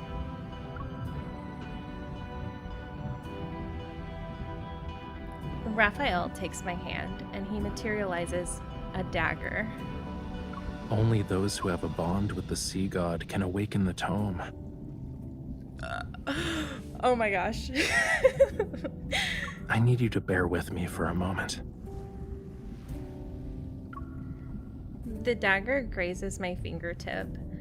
A drop of my blood is quickly sealed in a tiny bubble that falls onto the vibrant red seaweed.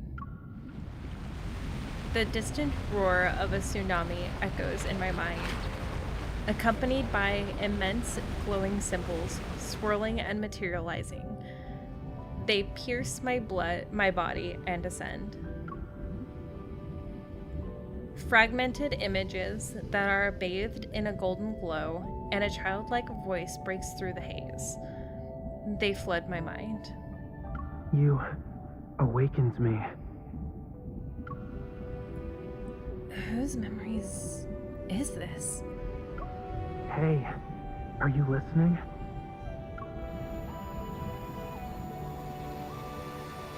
I'm not stranded. It's the waves. They're just too strong.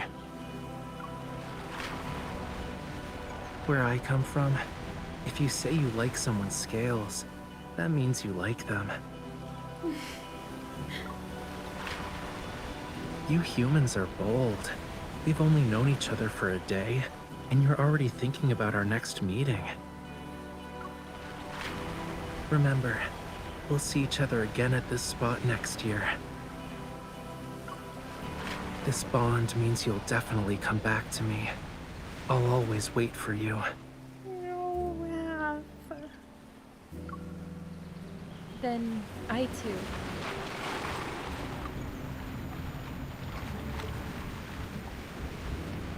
The waves. Excuse me. The waves sweep away those fragmented memories. A cold breeze, tinged with the scent of seaweed, caresses my face, and I struggle to open my eyes. Rafayel. Golden symbols pulsate with immense power. They surge into Rafayel's body. With his eyes tightly shut and his face pale, he collapses into my arms. Rafayel! The Flamula swims past me, its tail leaving behind a trail of bubbles. My gaze follows it to the crevice found on the fjord's cliffs. As a shield of golden light blocks the turbulent seaweed around us, I tightly hold onto Rafayel and swim towards the crevice.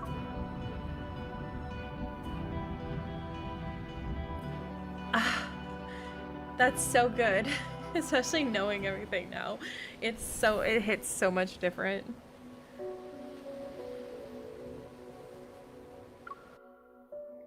We're getting close to Sea God Raph.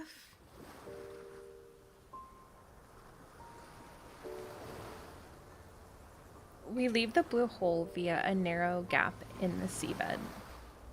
When we resurface, we find ourselves in the ocean.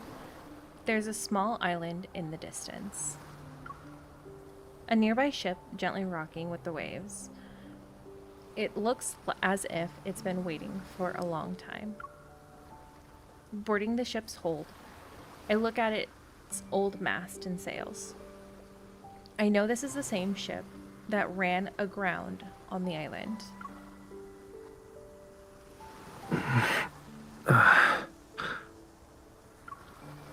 Rafayel, are you okay?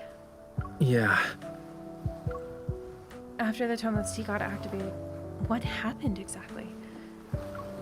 I remember something, and when I returned to you, you were already... Rafayel leans against the deck and sits. With his elbow bent, he props himself up. I said I'll give you an answer. Give me like a minute to...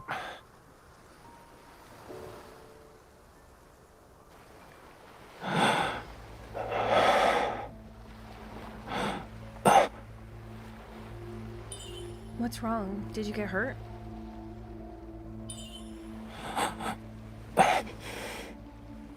No.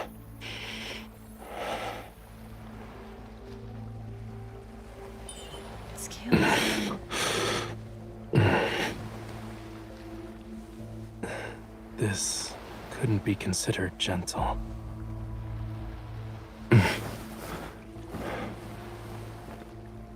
It's getting...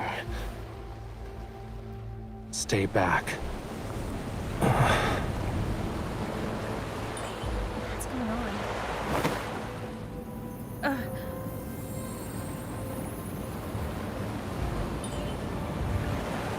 Rafayel?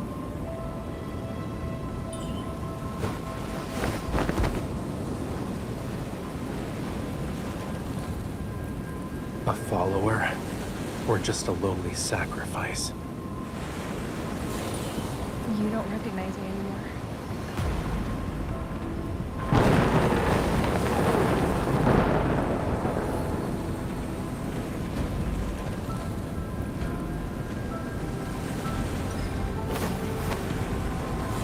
Death.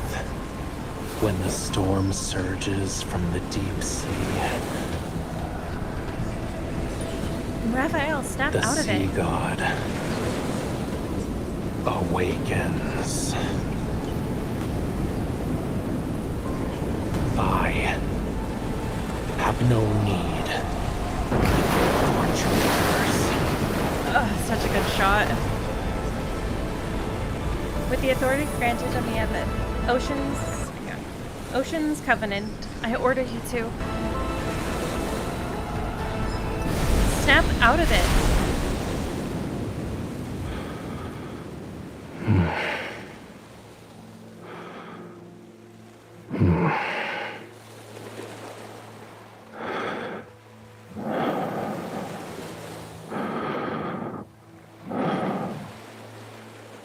You.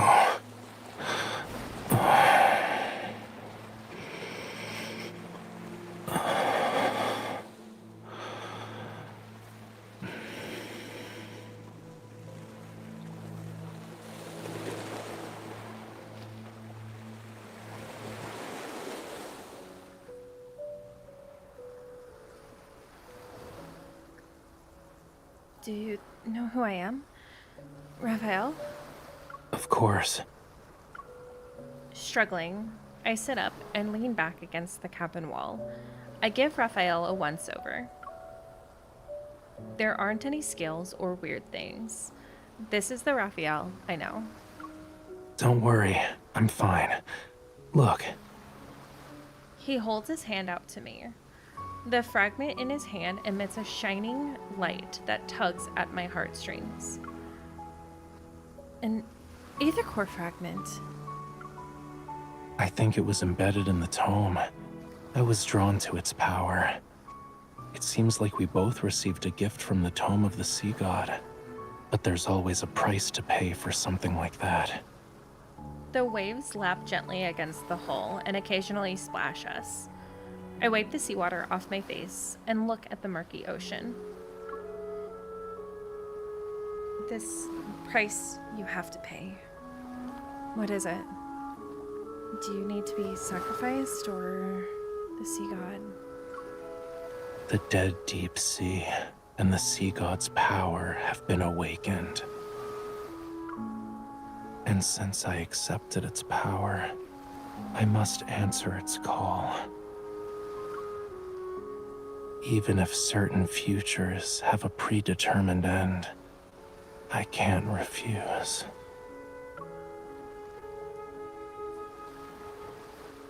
The ocean pushes the old ship.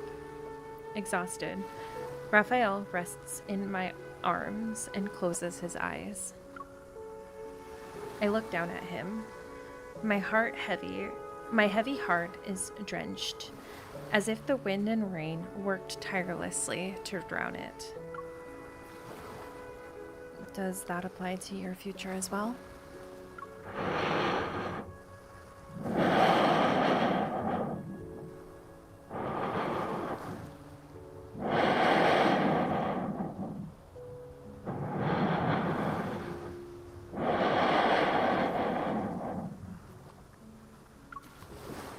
The sails rustle, and we're carried deeper into the darkness. The boundless ocean is extraordinarily quiet tonight.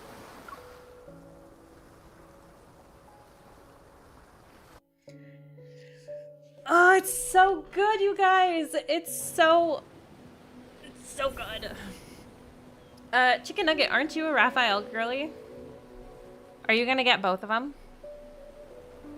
Are you gonna try to get both of them?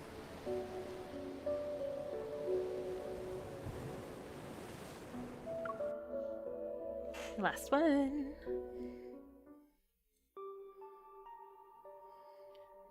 After returning from Jewel Reef, I submit the unknown protocore fragment to the Association. While waiting for the analysis results, I receive an unexpected call from a special operations team about a new discovery. Caleb and Zane. Oh. I think I had that on my list. I started making a list of everybody's favorites. That's right. You had pulled for fun and it was really a surprise. I mean, at least you get the story then. And it was with the free pulls, so you didn't waste any diamonds. I sent a package? Yes, you're the sender, and the mailing address says Jewel Reef.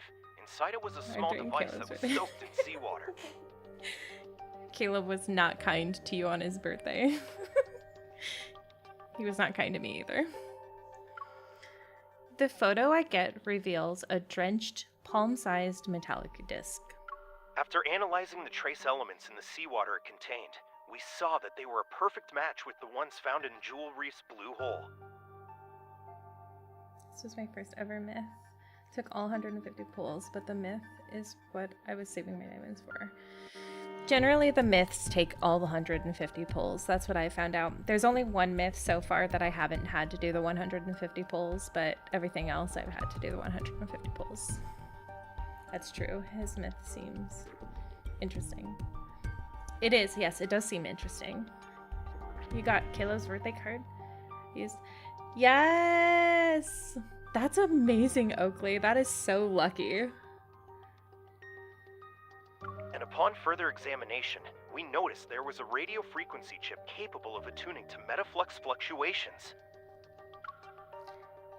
It can forcefully induce energy fluctuations.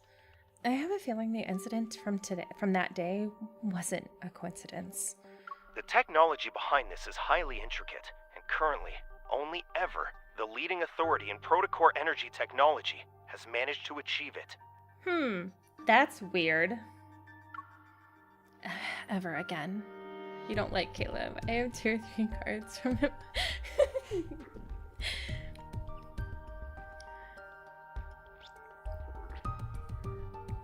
I mean, it's if it's with the free pulls, technically it's a free 5-star. That's what I say. However, it still has some limitations. For example, it can't be remotely activated, so... The person who activated it must be at the banquet. While I can acquire the guest list through the Association's intelligence network, I still choose to visit White Sand Bay. He's the only one who could send this item that was salvaged from the sea. He even used my name when handing it over to the Association. 2 cards from Silas, and then I have all Yay, you're so close!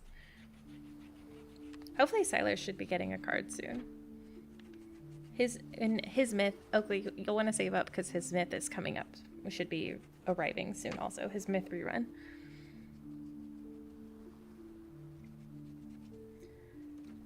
For the entire morning, dark clouds cover the sky. Heavy and gray, they almost touch the waves' crests as I look at them from the large window. This is another one of my favorite Raph outfits. The sound of a pencil against paper faintly resounds. The house's owner treats the news as nothing more than background noise.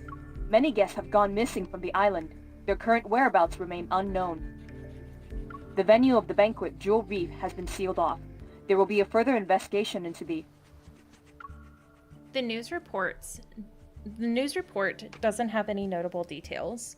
I walk over to Rafayel and lean down to look at his sketch. The intricate lines outline fish and clusters of coral.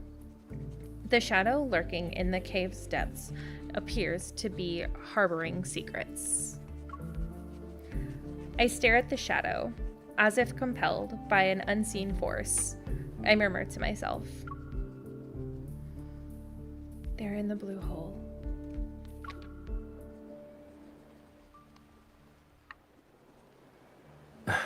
It's possible.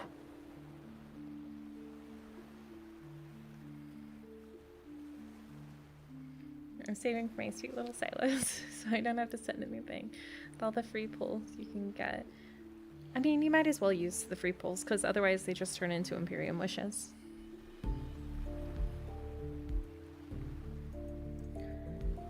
My words don't form a coherent sentence, yet Rafayel understands and responds with a nonchalant chuckle. Getting lost in the allure of treasure they yearned for half their lives. It might be a sweet dream for them. You know who those missing people are? You also saw them. Meeting his gaze, I'm silent for a moment. They're from Ever. There's no doubt that they created the device to lure the Wanderers, but I don't have the chance to question the motives of those people who were involved. Compared to those who willingly entered the blue hole, aren't you here for something more important? Of course. That package. Yeah, I figured as much. Maybe it can bring you closer to the truth you're seeking. As for the other thing, if you want to talk about that forgotten promise, you don't need to bring it up now. The weather's so bad today, and I'm not in the mood for a tragedy, you know. Why don't we talk about something cheerful instead? Okay. Though the details of my encounter with Rafayel remain hazy, I managed to retrieve a few fragmented, vague memories. During that year, I fell into a deep sleep for 3 or 4 days due to a high fever. When I woke up, I lost a lot of memories, and my meeting with Rafayel happened to occur before I got sick. Rafayel sighs and puts down his paintbrush. You don't think I'm avoiding this topic because I'm trying to run away from it, right?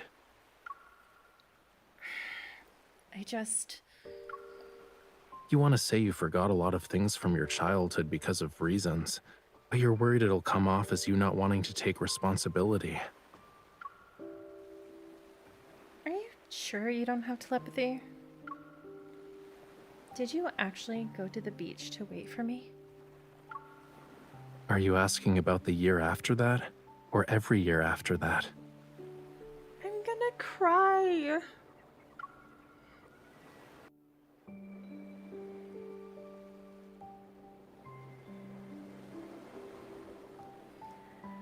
Observing my expression, Rafayel appears somewhat resigned.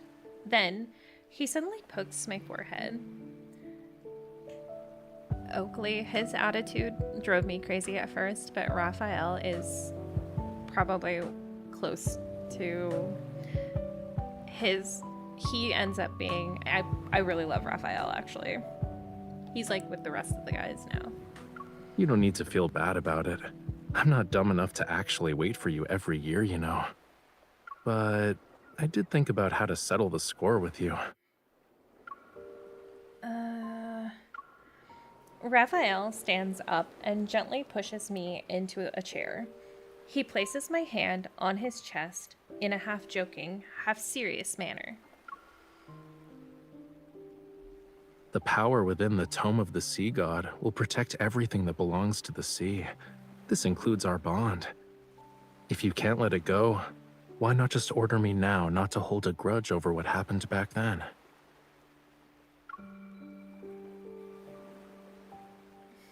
Just got really sad. Looking into his eyes, I realize he's sincerely asking me to do it.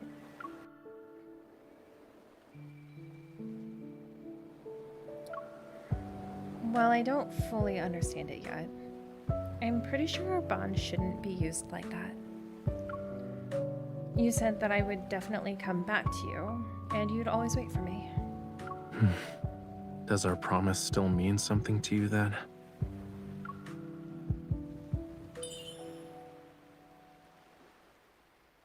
According to the weather forecast, there will be a storm today. Everyone's been advised not to leave home unless it's absolutely necessary. But you came here. Because I know you're waiting for me. Rafayel breaks into a smile and takes my hand in his palm. It crushed me when he asked that. I chose the first option too. I couldn't choose the second one. That would make me so sad. The heavy downpour descends, carrying with it a majestic force that seeks to wash away all remnants of the past. The surging waves crash against the shore. Sea spray soars as if there's a fierce battle between the sky and the ocean. But in the end, rainwater and seawater will find their way back to each other. That's actually really romantic. They will return to how they were before they parted.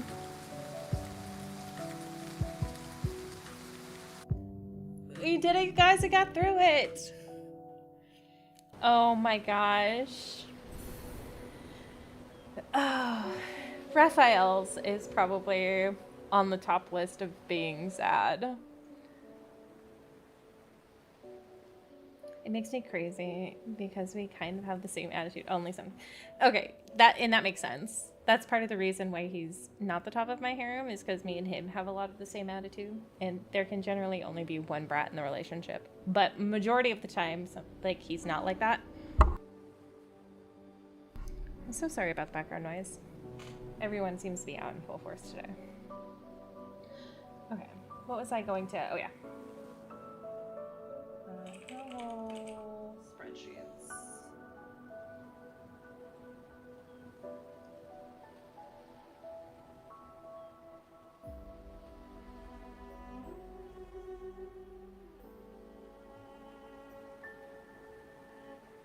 Oh, I did. Okay.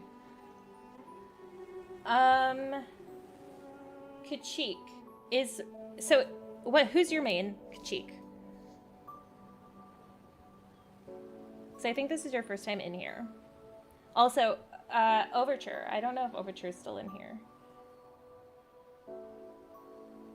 Oh no, sorry, Deepspace, not Overture. Sorry. Deepspace, Symphony. If you're still in here, who's your main? Take 2, Electric Boogaloo. Sea God Edition. That's right. Oakley. I don't have you on my list, Oakley.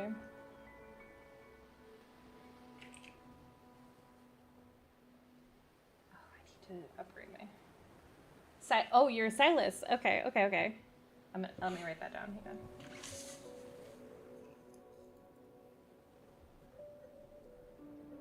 Also, harem is perfectly acceptable answer.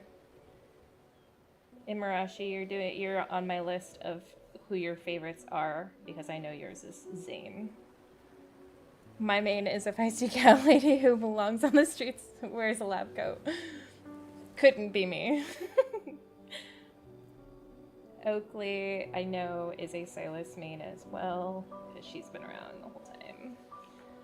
Yep, first time catching a live viewer. Just started the game towards the end of May. Oh, so you're like really, really new. How far into the story? You said you just got past this. Are you into the... Let's see. What is it? What's the next one after this? Oh, did you finish all of Prologue of Tomorrow? Or, are you on Homecoming Wings? Also, welcome to the stream. I appreciate you.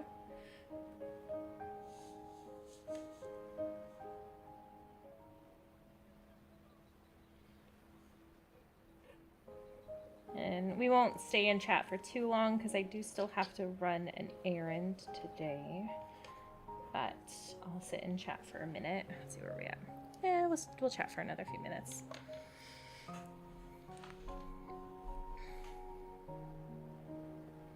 I'll leave up because since that's where most people are. Not yet. Just finished all the branches. Okay, so you're finishing it up. You're getting into the good part of it. Not that all of it's not all good. I mean, obviously all of it's good, but where the story is now feels like it's starting to get into the like meat and potatoes of it all, and so I'm really excited. I can't wait for the next branch with what we assume is going to be Rafayel and Xavier.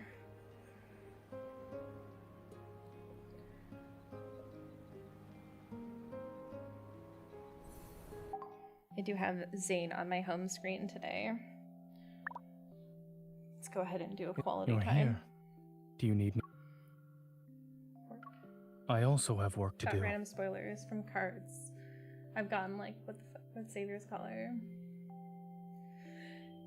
We can work Yeah, together. there's a How lot. does that sound? In Xavier's collar, it goes deeper in. We'll do 15 minutes. It goes deeper into his anecdotes also. So that's something that you'll want to read, and that's something that I'll cover as well eventually. Once we're done with the story, we'll start going into like World Underneath and the anecdotes and stuff like that.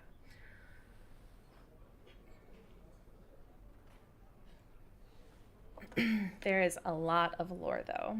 If you haven't checked out any of the lore people, all of the lore people are really good. Angel's Corner, I think, is one. She does really good in-depths. And then of course, Cyberspace Maz is always really good to watch too, because she gives you a lot of the in-depth of the emotional sides of the guys. Oakley, that's one thing that you should check out for Raf, is Cyberspace Maz on YouTube. She goes in depth for Rafayel and why he is the way he is, and it's real good.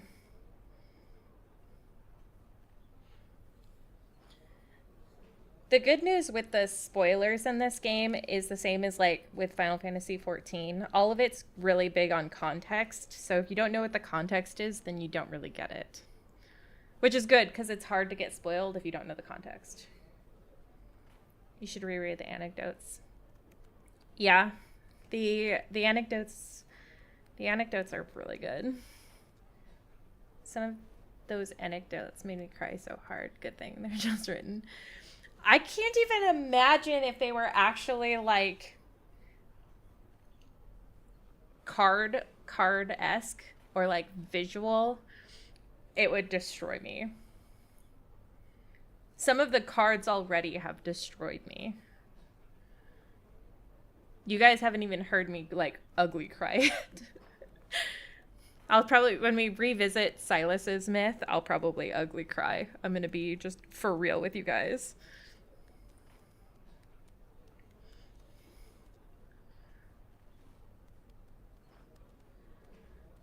I think I definitely remember crying during most of the anecdotes. Also, not Caleb's. Caleb's anecdote was pretty good. I wish Silas had more anecdotes. That's one where I know a lot of people say they wish Silas had a lot more anecdotes. I wish he had more anecdotes. Yeah. Silas is, yes. Caleb. So Caleb's I haven't seen. So I saw his, I have his other myth. I have his most recent myth. But I don't have his standard myth yet, and I heard that one's really sad also. I'm waiting to poll on it hopefully soon. Or get the crates. I have one crate. Maybe if I get the second crate, I'll just get Caleb's myth. I also don't have... Wish Silas had more everything. Yeah, I guess I feel pretty content with the amount of information, or the amount that Silas has. That's just like IMO for me.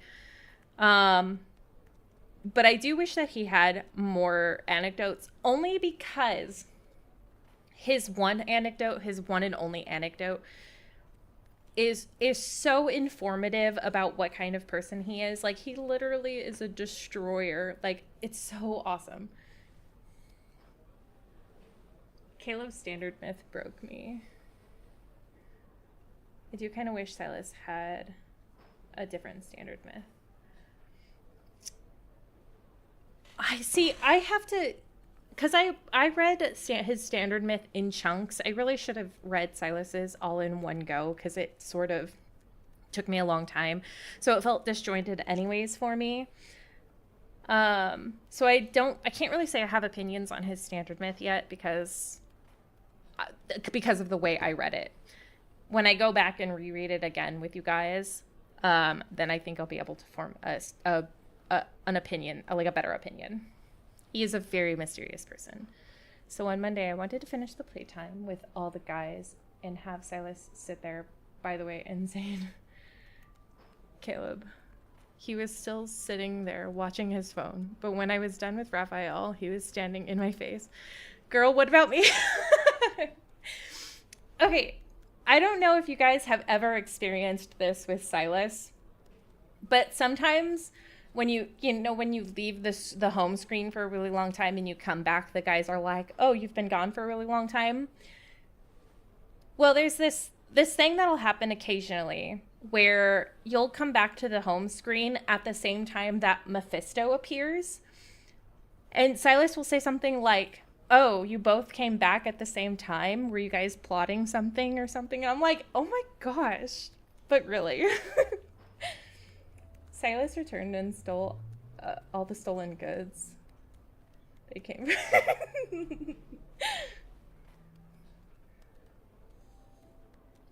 He did. And I like that he's like a modern day, like, or a space Robin Hood. But he's like also, what's really cool about Silas is that he's a destroyer, but also how do I explain it? Because I think Spring and Flowers did a really good job with his evil being energy. He uses it most of the time to sort of destroy, but he has this capability of being good and using it to create rather than destroy, which I really enjoy.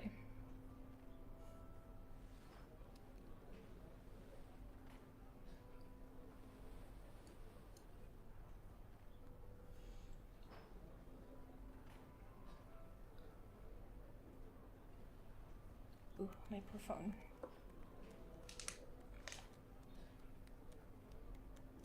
But yeah, I wish Silas had more stuff. I wish Caleb had more stuff also, or at least more anecdotes. I think Caleb's anecdotes could be really good.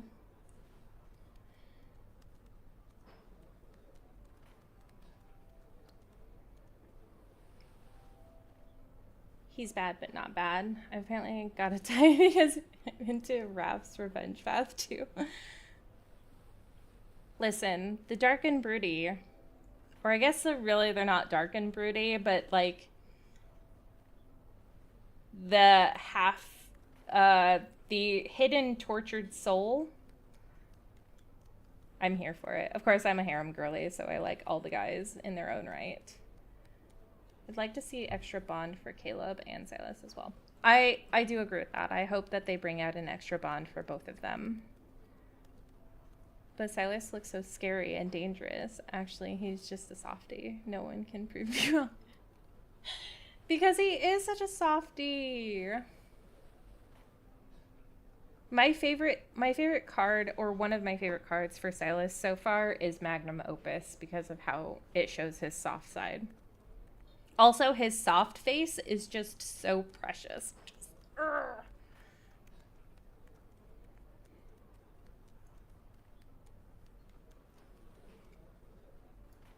I'm a huge fan. I think if I had to put it in order, though, Silas will always be my number one, obviously. But Zane is a close second because he's so tortured. And also, I'm drawn to the dark hair tortured type. That's my type, is the dark-haired tortured type. I have a boyfriend to back me up on that statement.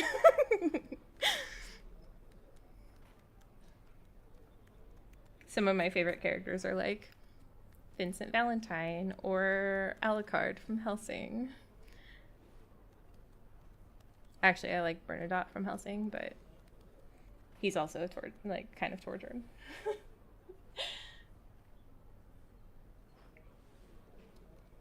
When I choose for multis, generally it's Silas, Caleb, and Zane first on my first three. Zane is my second too, but my third, I have no idea if it's Xavier or Raph.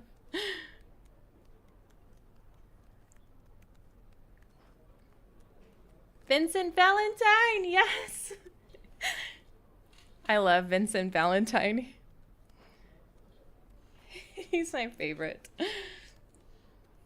I have a thing for dark broody guys with long dark hair. I tried to convince everyone. I was like, I'm not really into the long hair. I am indeed, in fact, into long hair. Silas, Raph, Zave. Then there's a gap before Zane, and then a big gap before Caleb. I think I just don't have enough story yet for Zane. If you haven't read Zane's myths yet, those really sort of make his character. It could be possible that you just don't have enough story for Zane yet. Zane's a big softie too. I love how sweet he is.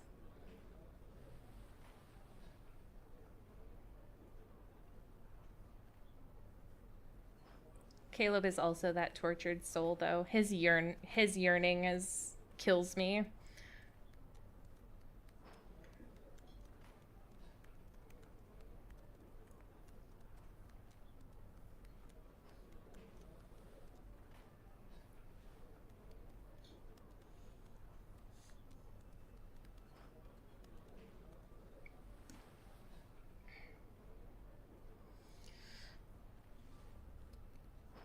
All right, everyone.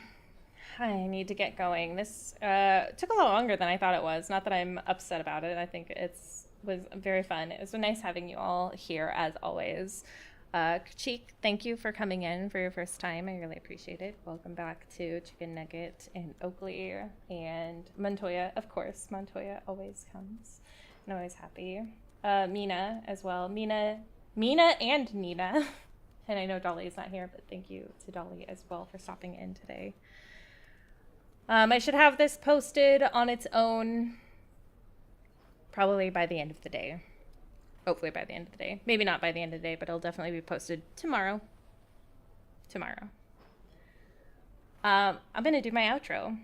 Thank you all so much for watching. I really appreciate you. If you haven't already, please like and subscribe to the channel if you are on YouTube. I'd really love to see you guys around. I also have an Instagram and Blue Sky. Feel free to add me on there. You're always welcome to chat with me on both of those as well. I have several people I'm always chatting to, so feel free to message me on there. I'm always happy to send you memes. I always send memes. But yeah, I'll have this posted tomorrow, and then I will be streaming on Tuesday again. I'll put up another poll to see what we want. But until then, oh yeah, keeping a lookout for the Merling Oath. I will always have the Merling Oath up as well. But until then, I hope you all have a wonderful day. And as always, stay safe out there, hunters. Bye guys, you're so awesome. I love you all.